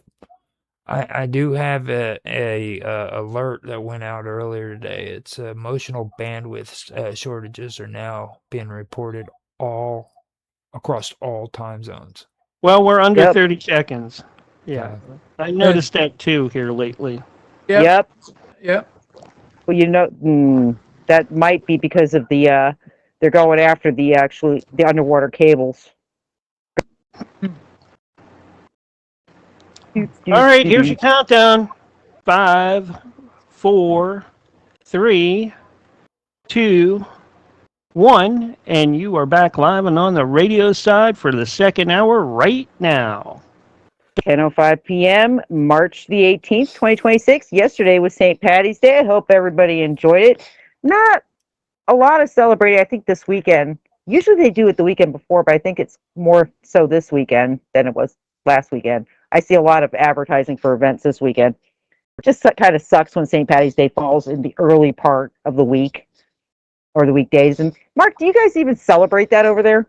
I was talking to Roger. We had a stream on the weekend, and I was saying that really we don't really. It's really a US sort of an American Irish thing rather than a British Irish thing. Don't really hear about it that much. Well, yeah, it's like the Irish Mardi Gras. I mean, actually seen a video it gives them of the an Irish. excuse to go out to a bar and get really, really, really, really, really, really hammered. And actually, in Tampa, they actually dye part of the bay green. No there. joke, every year. Yep, Like they do it every Chicago year. River, huh? I've Mhm. actually seen an Irish documentary of it. Ireland does celebrate it, but they don't do it the same way we do. Like that, we use that what's that meat they could use where they put it in the freaking oven? Corned beef. Corned beef, yeah. Well, instead of them using corned beef, they're big on potatoes. Oh, because of famine. Mhm. Yeah, from the famine. Yep. The Irish potato famine. Yep. I'm just wondering, is it popular in both North Ireland and the Republic of Ireland? I think it may be more popular in the Republic. I don't Well, know. Maybe. it might be again too because you guys forget because of the Irish potato famine, a lot of those Irish got on boats and came here and to Canada. Yeah. Yeah. So I mean that's actually when we had the biggest influx of Irish immigrants was during the potato famine. So it's yeah, it kind of makes sense that it would be more celebrated over here than over there. I guess that it does make more sense to me, especially the way it's celebrated because I know it is like a huge party over here. Arguably, this is one reason why the Union won the American Civil War, because as soon as at the time, as soon as the Irish came off the boats in New York, they were signed up. I got to tell you, they were treated like, it's an argument I always make when we talk about reparations for slavery. And I get real quiet. I'm like, y'all need to look into what was called indentured servitude here in the States. And mainly the Irish were involved with the indentured servitude and the Chinese. And it was worse than being a slave. At least a slave had a roof over their head and got fed. And Italy as well. Italy as well. Yeah, it was bad. I mean, the Irish were treated really badly. Really badly. One thing I do have to clear up with Mark is I did do research on the Christmas tree in Ireland, and I was wrong. It was actually influenced by Queen Victoria's German consort, which was Prince Albert. I thought you were. That's a Nordic thing. The tree. Yep. And Prince Albert, just so everybody knows, is a piercing on the weenie. Oh Lord! Yeah. What made you go? Oh, that's what it is, dude. That is what. I know, but you're making me have nightmare memories from when I was an EMT. I didn't even know, dude. It's like I found that out, and I was like, oh my god, I bet you that's the same guy too. It's a very intricate piercing. And trust me, when it gets infected, it is not pretty. Oh god. Oh yeah. Like I said, what the heck would make you go look at that? Ugh. Well, I gotta tell you guys. I didn't look at it.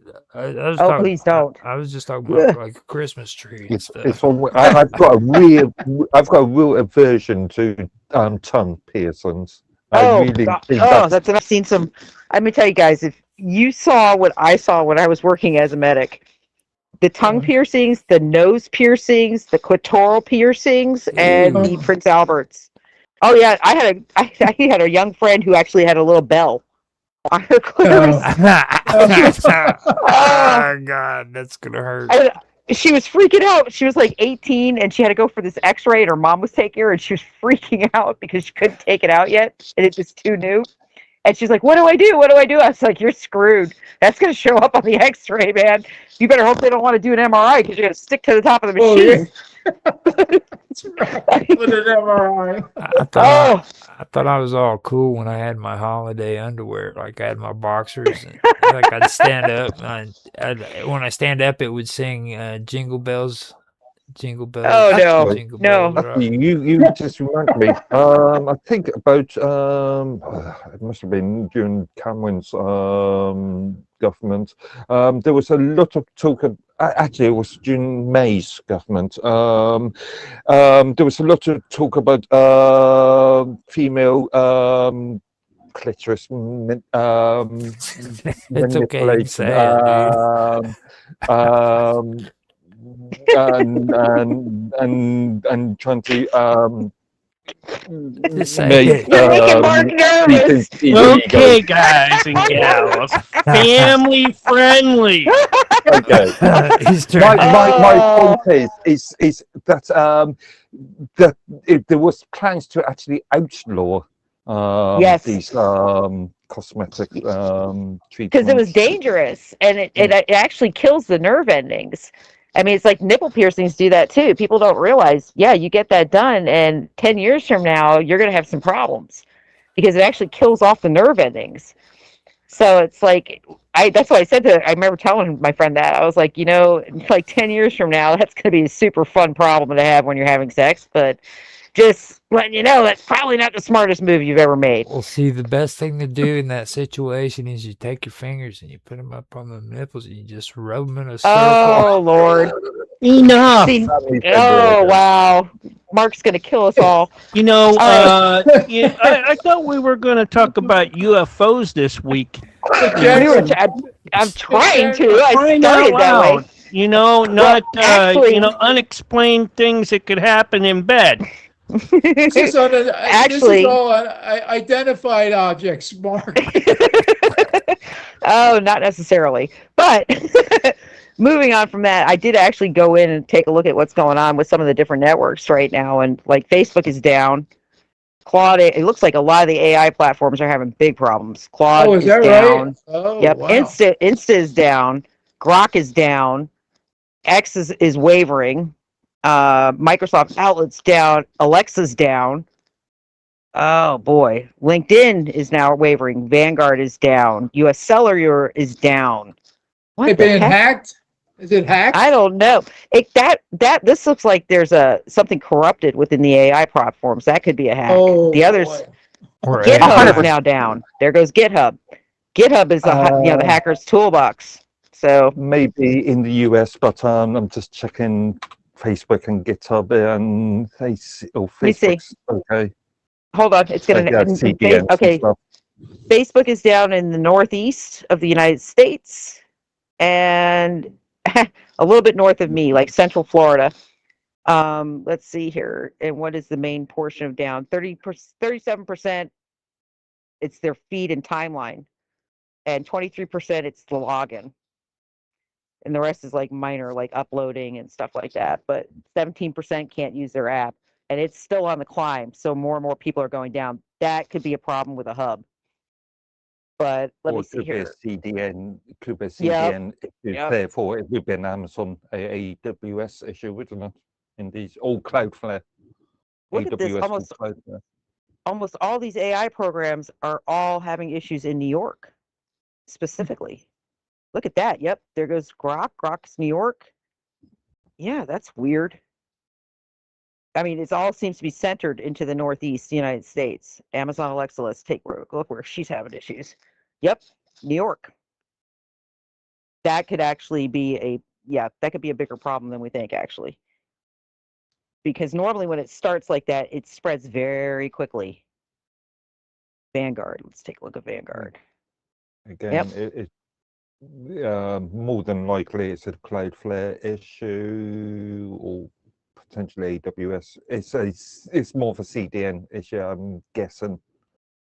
Well, again, I know one of the things that has been talked about, if you go into like, I follow like Tech Times, lots of different, tech programs or tech websites and stuff to see kind of what's going on and what people are thinking, because our problems here are not necessarily the same as they are overseas. And I will tell you that with the bandwidth, that has been an ongoing problem for about 2 weeks now.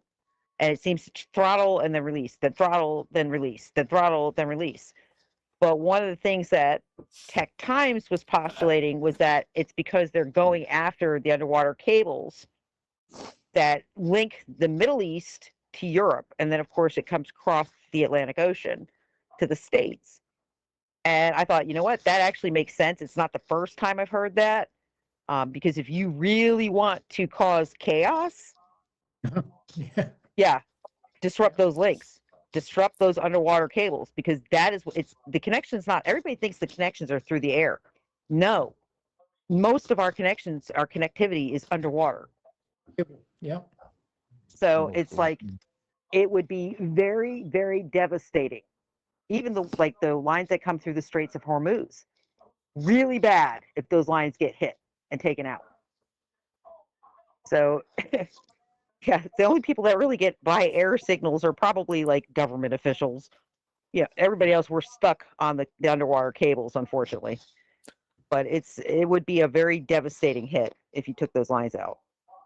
Just saying. With that being said, we can talk about, hey, Mark, maybe aliens are chewing on the underwater cables. How's that? Hey, that sounds like a great idea because Jack talked about aliens being underwater and there'd be like billions of cities or lots of cities. Well, probably not billions, but lots of cities under the ocean. You know that What was, it's what was that that does film? Cocoon. I'm just thinking Cocoon. that was Wasn't filmed that not far one? from me. Did Okay. you know that? That was actually filmed in Clearwater, Florida, which is right below me. I know the actual streets they were on in Clearwater when they were filming it.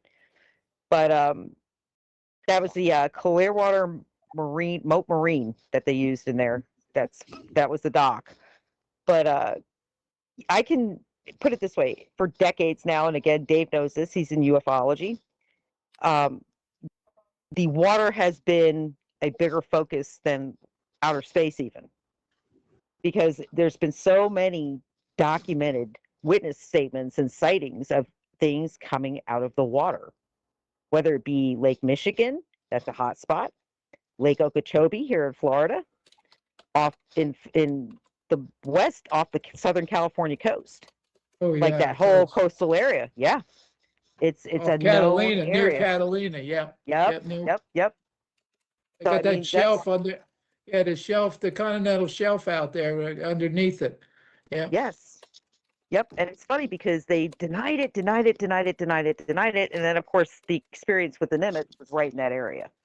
So it's like, yeah, no, they've been seeing Tic Tacs out there for decades now. So it's, I guess maybe to people who have followed that field, it's kind of like you're seeing these little disclosures here and there, and it's almost laughable because this is information that's been circulated for a long time. But to people who were always told that UFOs were a joke, I get it where the disclosure shook a lot of people.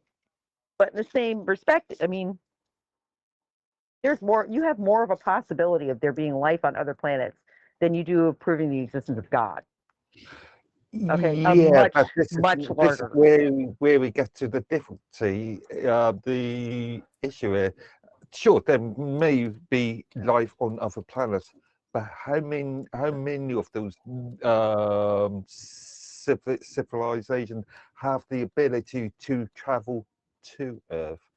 Well, I guess the question would be, what makes you think I mean, when you talk about the chronology of the universe, we are incredibly young compared to everybody else. We are really young. I mean, like, we're talking time spans in between that we can't even really understand with our brain because they're so large.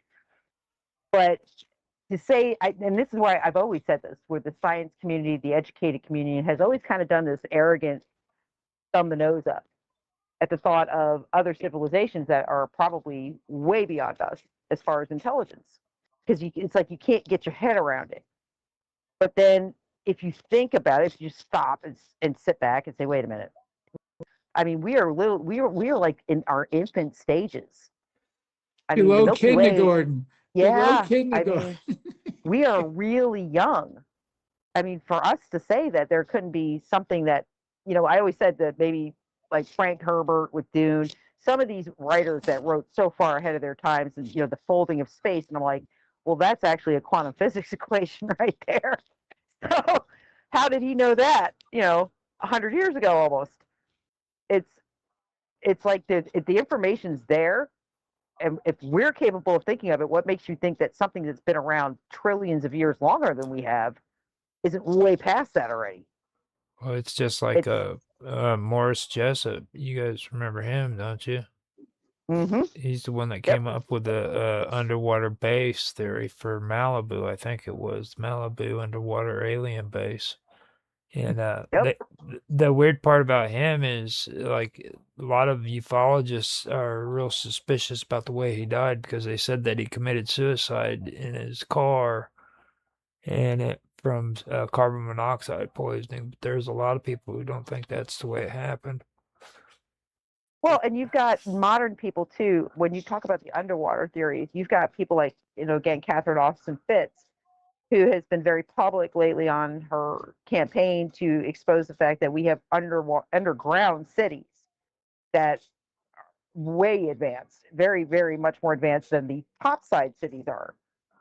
And, they're capable of doing all these things. And you think to yourself, well, if that's the case, then, if that technology is available to us, humans, these young, stupid creatures that we are, what makes you think there couldn't be something living under our oceans that's been there since, way longer than we've been around? And I've always Also, something that occurs to me is there's the sort of lifespan of a civilization argument. Sure, you could argue that at one point there was civilizations that had the ability to produce such technologies, but who's to say that these civilizations still exist? Wars happen, disease happen. Yeah, I agree with that, but I also would think, who's to say they didn't integrate? And who's to say they didn't leave behind traces? That's why I've always said things like the Vatican Vault really annoy me. Even the Library of Alexandria really kind of annoyed me because they weren't, put it this way, they weren't there for all. They're there for a very select few. That information that was stored in Alexandria and in the vault, they're not, general population as a whole is not given that information. Why not? Why not? If it's just information according to our history, what are you so afraid of us finding? Why are those documents not available to us? Also, there's the argument that sure, that information may be out there, but it may not be, or people might not be able to understand it. It might not be easy to translate. Okay, but again, isn't that a bit arrogant? Because I can tell you that, again, translation sometimes doesn't come from the experts. Sometimes some of these translators, especially Egyptian, the cuneiform, I thought that was very interesting how that was actually, some of those codes were broken. It was by people who were not experts in the field. They just looked at it differently and they were correct. It's like there's no Rosetta Stone that unlocks all world languages, but in the same respect, there are patterns to everything. It's just a matter of how you view those patterns and whether or not it's correctly stimulating in your brain. It's just like I get, again, it's very frustrating to me because we are arrogant. Humanity as a whole, we are a very arrogant species, very arrogant. On the opposite side, you could argue that it's arrogance to believe that you can translate. Why? Why is that arrogance? Of the ability, that you've got the ability. Oh, not me. No, well, I can't. I was gonna say personally, no. I have I'm very good at pattern matching, but when it comes to that stuff, yeah, no. I could never sit there and look at cuneiform all day long trying to figure out what it said. I would probably hang myself, to be very honest with you. Gotta go out on a break. Oh, that's right. I'm looking at the time now. All right, guys, last break of the evening. We shall return with the completion of the Vixen's Vault in just a few minutes. We're on radio break. Oh, I don't want to talk right now. You just... He's thinking about nipples and rolling them in his thumb. I know what he's doing. God. He's still back there somewhere. No. We lost Roger as soon as that conversation happened. Roger is now in his happy place. Let's just leave him be. Would you go and get a cold shower, please?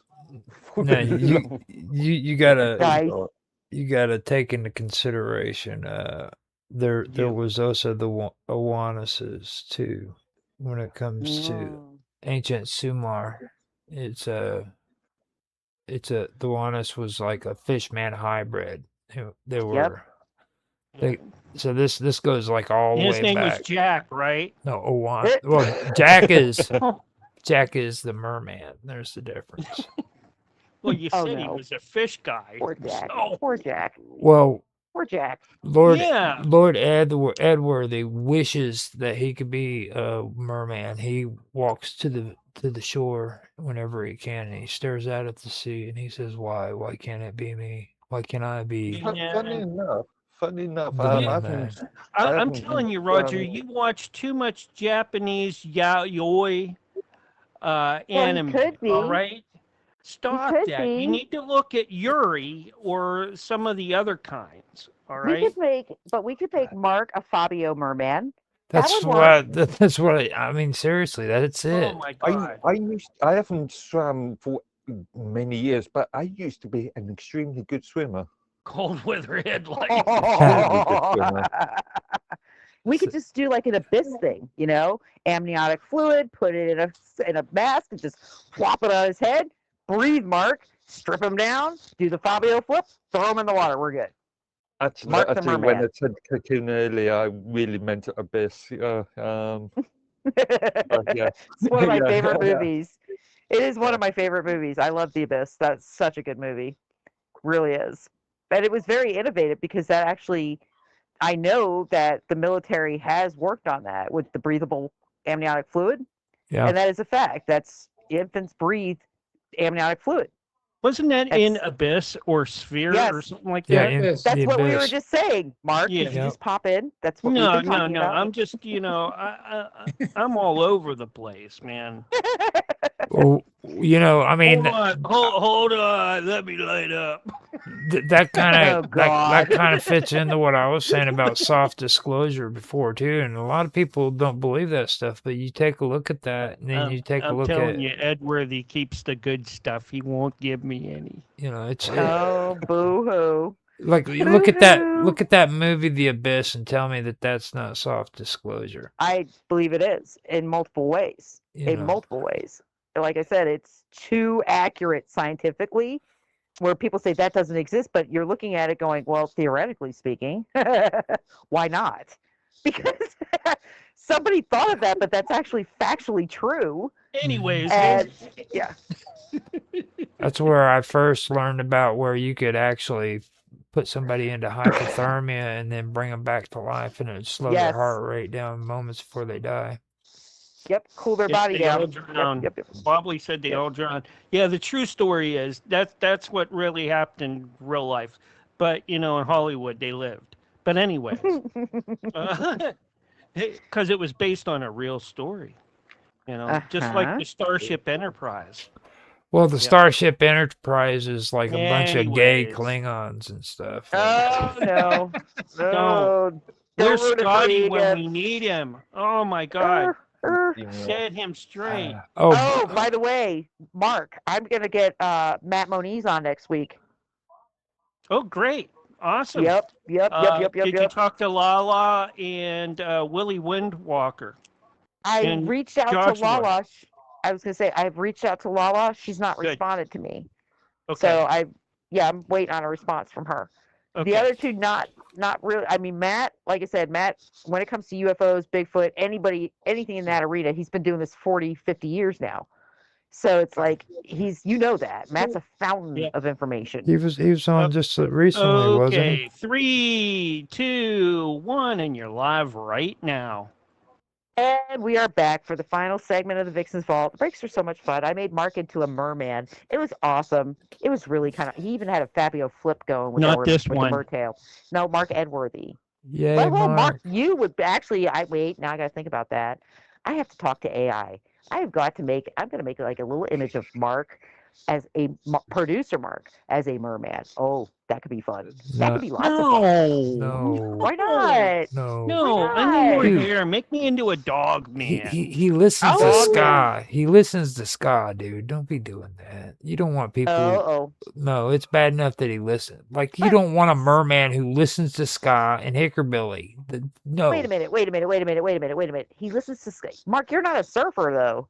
How does that work? My son listens to ska. But Yeah. Ska and I've reggae. always liked ska, the Specials, Sublime, and groups like that. Oh boy. Yep. Boy.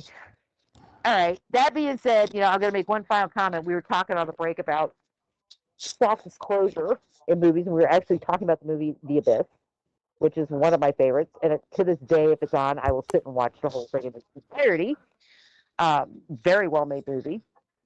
But, I wanted to point out, we were talking about, the part where they're using the fluid as a form of oxygen. It was actually liquid oxygen, basically, for the divers to be able to make very, very deep dives so the pressure would not kill them.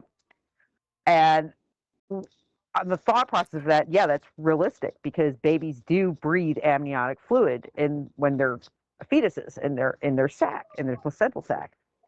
But that being said, too, I want to point out before this goes much further, we had gills. Humans as a species, we have them actually as we're forming as a fetus. We have gills and we also have webbing between our fingers and our toes.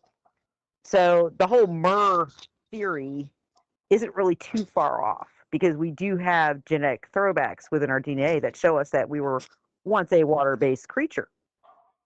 So it's a very interesting thought process, though. And actually, that's one of the reasons I think the reptilians could actually exist. And it's one of the few alien, I guess you could say, reported groups that I think I always kind of nod and say, yeah, I could see there being a reptilian race. I could see there being a gray race. Little green men, I don't know, unless they're little green reptiles. I don't know. But there's certain things within the UFO field that they talk about where you do nod and say, yeah, I can see that being true. I can also see it being true that humanity or Homo sapiens are not originally from this planet. I could actually see that being a truth also. Again, Well, I think it's kind of foolish to not think that in some ways. I think a lot of people kind of forget too that fish are not reptilians. You know what I mean? Like No. and you got like two different species, like when it comes to Some that, fish, you know. some fish are kind of it's weird though, Roger, because like some fish, they're not reptilian, but they have reptilian qualities to them. Like we have some here in Florida that Dave, I'm sure, is familiar with also that actually walk on land. Yep. They will scare the crap out of you too. They are ugly. Well, Ugly. just Ugly. God. just to set the record straight, I am from Jupiter. Are you ascending? I'm a Jupiter, sen- Florida, or Jupiter planet? whichever one, it's fine. I'm a relocate. I've No, now but we do. We have walking fish, and they are freaking creepy and slimy and Yeah. God.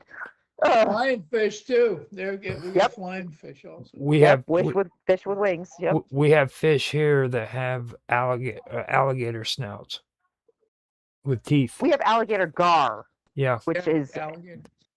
alligator gar look like fish.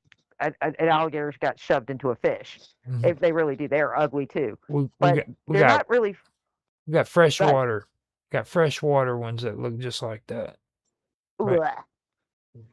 Good Not s- pretty animals. It's kind of like I always say that it's like we have beautiful creatures here in Florida. Our ecosystem is really, really very vast and varied, but we have some of the ugliest things you could ever imagine that you don't even expect it. Like you lift up a plant bush, you're like, oh dear God, put it back down again. Did I really see that? Oh my God, that was ugly. Ye- Even in the sea, people have this romanticized vision of what's under the water, and some of it is just breathtaking, but some of it's like, oh yeah, no, you need to cook in that shell longer. Just go back in the shell and cook a little bit more. You know, it's the coolest thing you guys have down there. It's Mhm. something that you'll never find anywhere else, and it's flying squirrels, dude. Yes, we do have, and we have flying squirrels, we have monkeys, we have all sorts Monkeys. of weird. Yep. A lot of In monkeys. fact, Those flying gonna say, squirrels, man, though, them suckers, when I was living there, I used to love watching the trees because they would jump off the branch and they would just Yep. glide, dude. I mean, just for Yep. forever. well, I was gonna say squirrel suits are actually based off the flying squirrel. Hmm. So that's kind of what they were going for. Yeah. That construction of the winged arm. That's actually based off the flying squirrel. And they are so cute to look at, but man, they're vicious. They're like what are they called? Otters. Otters are freaking adorable, and they're all over the place down here. But they are vicious little shits, man. They're not so cute to pet unless they're tamed, because they are just, oh, man, they got some big teeth too. But petting It's just otters, it's dude. Seriously. Much like what we have otters in this country, but much more common down where badgers oh yeah. Your really badgers are like vicious our animals. beavers, aren't they? Are your Uh, badgers are like comparative? Oh, I did not. Okay, Roger. Reel it in, Roger. I did Reel not it say in. a word, dude. I tried to just, I tried. I really did. You know, Mark's head just hit the table, right? Yeah. Oh my Oh God. boy. Sorry about that. I But just, I will say too, Roger, we're gonna be stuck here now, aren't we? no, I'm done. I'm done. I was like, wow. Oh, you're really done. But Oh God. I also, Dave, very cool to note, off the coast of Port Richey, which is like 2 miles south of me, there is a 16-foot great white shark right now. No way. Yep, a female. Oh. She pinged right off the coastline. So she's like, and she's in really close too. For as warm as the water is now, I was like, oh, that's really interesting. Why do we have one that large in this close when we are going from 90 degrees to 30 degrees to 90 degrees to 30 degrees? So the water is probably about 68 to 72 degrees, which is warmer than it is for, great whites normally stay in cold water. But yeah, no, she pinged off right off our coast. I was like, ooh, geez, I'm not going scuba diving anytime soon. Oh no. Ugh. Yeah, but like I said, it's a cool ecosystem. I mean, where Dave is, he's got buffalo and everything else out there. Oh yeah, we got the Yep. Florida bison. Yeah. Yep, Yeah, we yep. got 'em. Yep. Like I said, vast and varied ecosystem. And I always tell people if crap ever hits the fan, you've got plenty of sources of meat and plenty of sources of flora. So, I mean, there's almost everything in your lawn is edible except the grass. So it's like, yeah, it's not a bad place to live if crap hits the fan, put it that way. But as far as like UFOlogy goes, you would think Florida would be more active than it is because of NASA and Space Force, because we have both.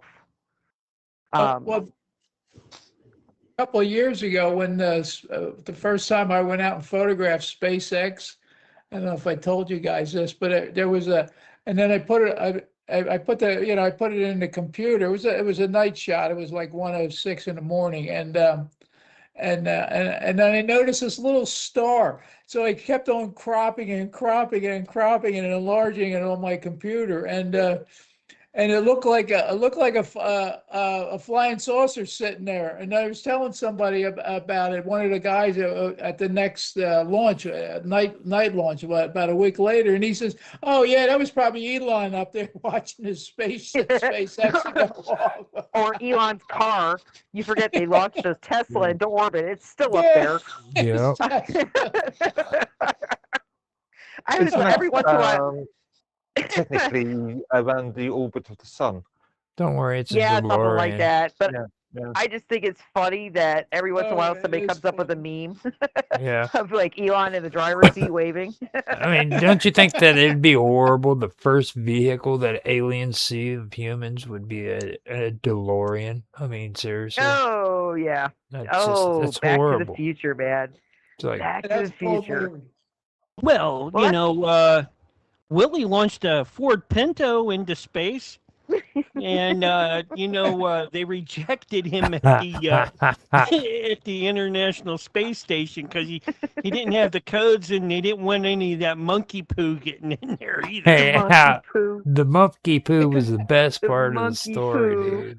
Like, Oh. contaminating space with monkey poo. Oh God. Oh God. You know what?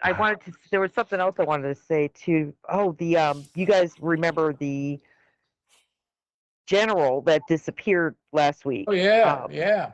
He took his guy who gun was- with him. Yeah, his gun and a couple other like really weird, not standard things, but Left his phone home. Yeah. it was really interesting though, because I saw something today that made my eyebrow go. "Whoop." It was about one of his coworkers who apparently disappeared at the end of 2025, and she was also out on a hike. So Oh, it's yeah, a yeah, that's right. it- It's right. yeah, it's a really interesting comparison, but they weren't working on something in the UFO fields. They were working, I think it was a rocket fuel together, and they both have disappeared. And nobody's seen a hide nor hair of them since they've He's been been gone. gone like 2 weeks now, I think. Yeah. Yeah, yeah, and it's a little different when somebody like of his status disappears than when like a normal. Yeah, she was a scientist. She was part of this project, but she wasn't a general. I mean, Oh, yeah, it's here we go. Here we go. I'm looking for the actual article so I can give you. Here it is. Okay, so her name was she's aerospace engineer Monica Jacinta Reza, co-inventor of a key U.S. rocket alloy, vanished while hiking in 2025. Months later, Major General William Neal McCaslin, who oversaw the program that funded it, also disappeared. So that could be the connection. It makes me want to dig into what alloy were they working on, because I thought that that's I don't believe in coincidence. You know that I do not believe in coincidences like that. I'm like, that's nope, Well, just when not cool. and then like your disappearances, like I mean, that kind of reminds me of Kenny Beach. Mm. What was it? Snakebite McGee. He ended up Yep, talking yep, about that mysterious cave that was in the desert of Nevada. yep. He Who just, else? Oh, Todd Plumlee talked about that. That's so interesting because Tosh was another one who apparently, I don't know if you know who he is, but Tosh was supposedly CIA for many, many, many years. He mm-hmm. was actually a podcaster before COVID, very popular. Tosh Um, 0.0. Tosh Plumlee, Plumlee, Oh, okay. and he was very much into the UFO things, but he was also very much into the Native American tribes. And he was in Nevada, and he used to explore the cave systems up there, and he did a whole thing on this where he said he stopped doing it because the last time he was there, this elder appeared out of nowhere. He's like, I mean, we're in the middle of nowhere and we're deep into these caves, and all of a sudden this elderly Indian guy comes out and basically told us that this was sacred area and we were not to go any further, and started giving us this history. And he said it was really, I guess it shook them up because not only did he just kind of manifest out of nowhere, he disappeared after and he was telling them how they lived in these caves and how their people came from these caves. Mm-hmm. It's a very, very, very interesting story. And I actually had Tosh on one of my shows. He's a really good guy. But he, like I said, after COVID, he just kind of disappeared. I mean, I looked at for obituaries, everything, but nothing, gone. Yep. So weird. It's so weird. I know a couple of people that just like gone. Well, Have no idea what happened to them. Beach, he made claims that he did a solo hike near Nellis Air Force Base, and Yep. it's close to Area 51, and he found a cave that was shaped like the capital M. And I've actually been out there. That's the Sierra Nevadas. mm-hmm. I have you guys have seen the picture. I've actually been to the front and back gate of Area 51. And we had a drive from Las Vegas, which takes you right by Nellis. It's one road all the way out to like Rachel, Nevada, which is the last town before you start getting towards the Air Force Base's property. Alien in. Yep, I have pictures of me at the Alien Inn and also at Steve Mesler's mailbox. Oh, is that right? Oh yes, yep. And it's funny because everybody said to me, "Did you see anything? Did you see anything?" I was like, "I saw the guys up on the ridge with the binoculars looking at me as I stood next to the sign that said, 'Do not step past this point.'" And I was like, "Yeah, no." And they followed us. Like they followed us from the front gate to the back gate. And they weren't like in a military vehicle. They were in like a pickup truck. I have a picture of me standing next to the sign saying no photography and no stepping beyond this point. I've actually got my camera around my neck.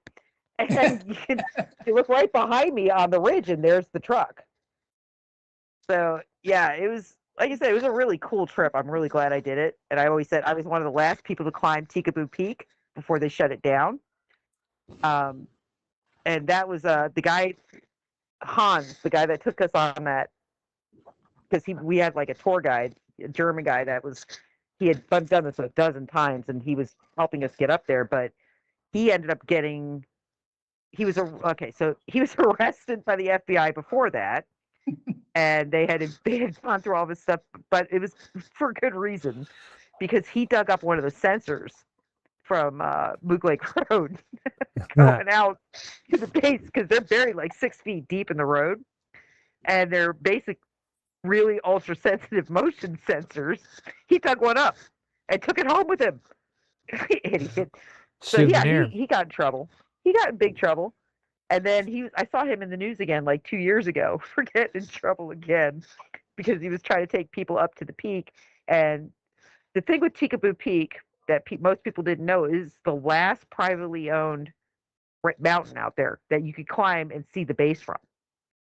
And basically, the government bought it, but it was the last one. And yeah, apparently they didn't like us scrambling up that peak. Although I got to tell you, that was not a fun climb. that place, that mountain is like shale. It's like vertical shale. So hey Nancy, do you think you think you could throw a drone over Area 51 and look at it, or they would shoot it down?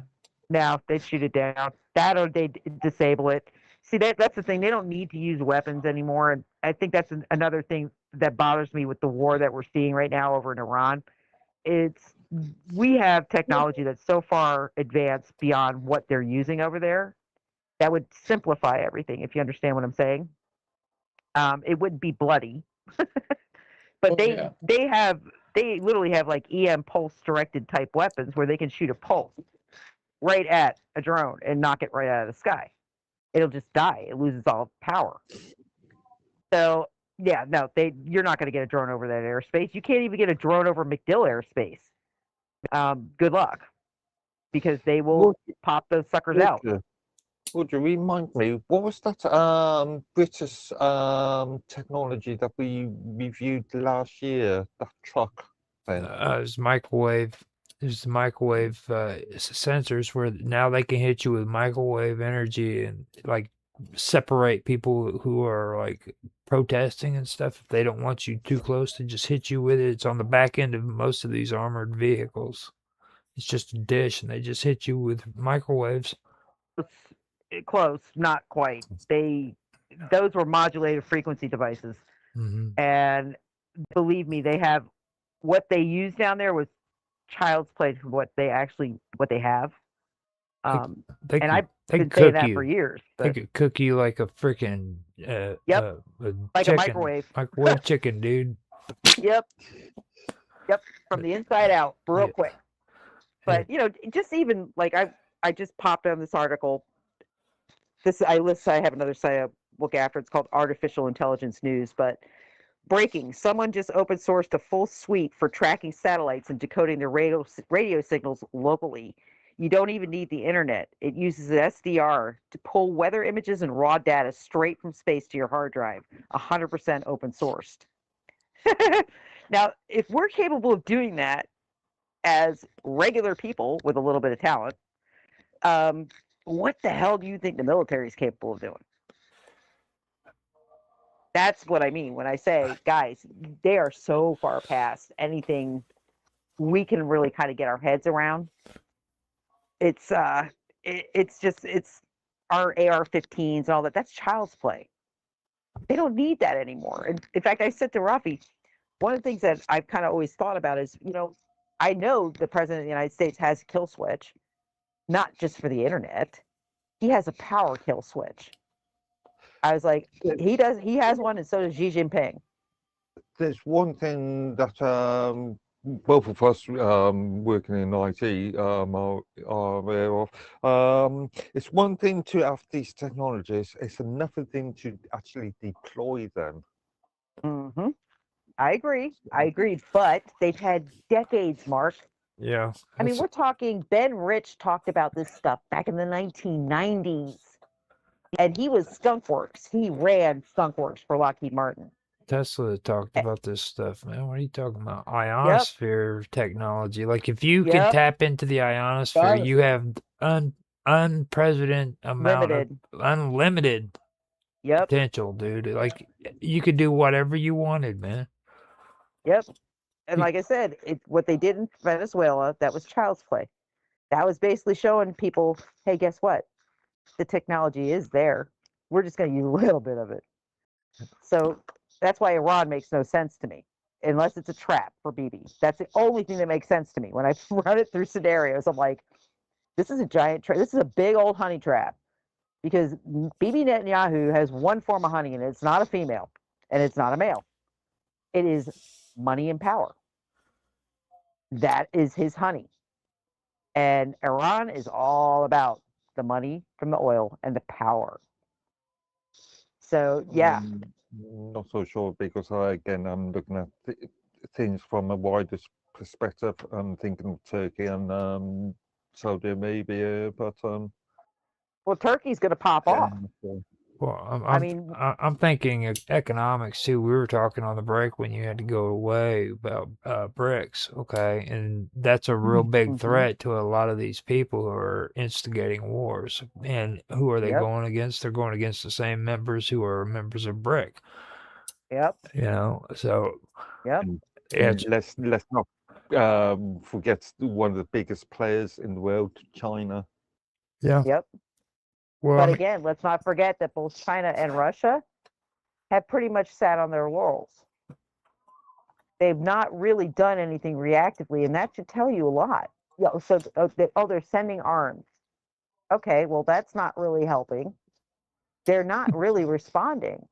Well, it's helping them, though. You see, whenever you buy and sell weapons, you make a profit. That's why the United States always went to wars, because everybody knew you made profit during wartime. Wartime profits are amazing. Also, there's a bigger issue there. Is oil. The argument that we could be, at least for Europe, we could start seeing. In fact, I saw something about potential rationing in the UK if the Iranian war continues too long. Well, and you guys are in trouble anyway, because your biggest oil company over there is BP, British Petroleum, and they are in big trouble over here. So, I mean, they've got a their biggest refinery went on strike this morning. They got locked out. That's Whiting in Indiana. And, you know, you can tell, although BP's got a huge profit margin, like they're in the billions in their profits, but they also are in trouble economically. And it's like they're trying to cut these guys' contracts and everything. It's like it's not going to happen. You know, the strikers are not going to. The union's not going to put up with it, and I don't blame them. It's for one circumstance where I'm actually in support of the union, because I saw the contract that BP was trying to get them to accept. I'm like, oh yeah, you'd have to be an idiot.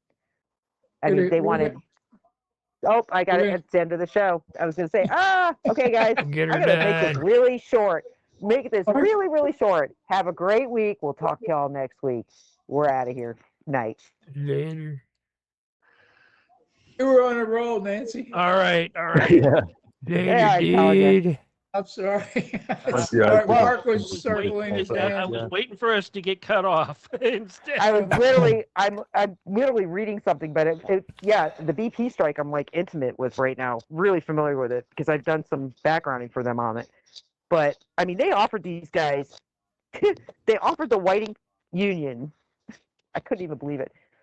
Okay, so they want to cut 100 people out of the staff, like fire them, cut their pay by 25%.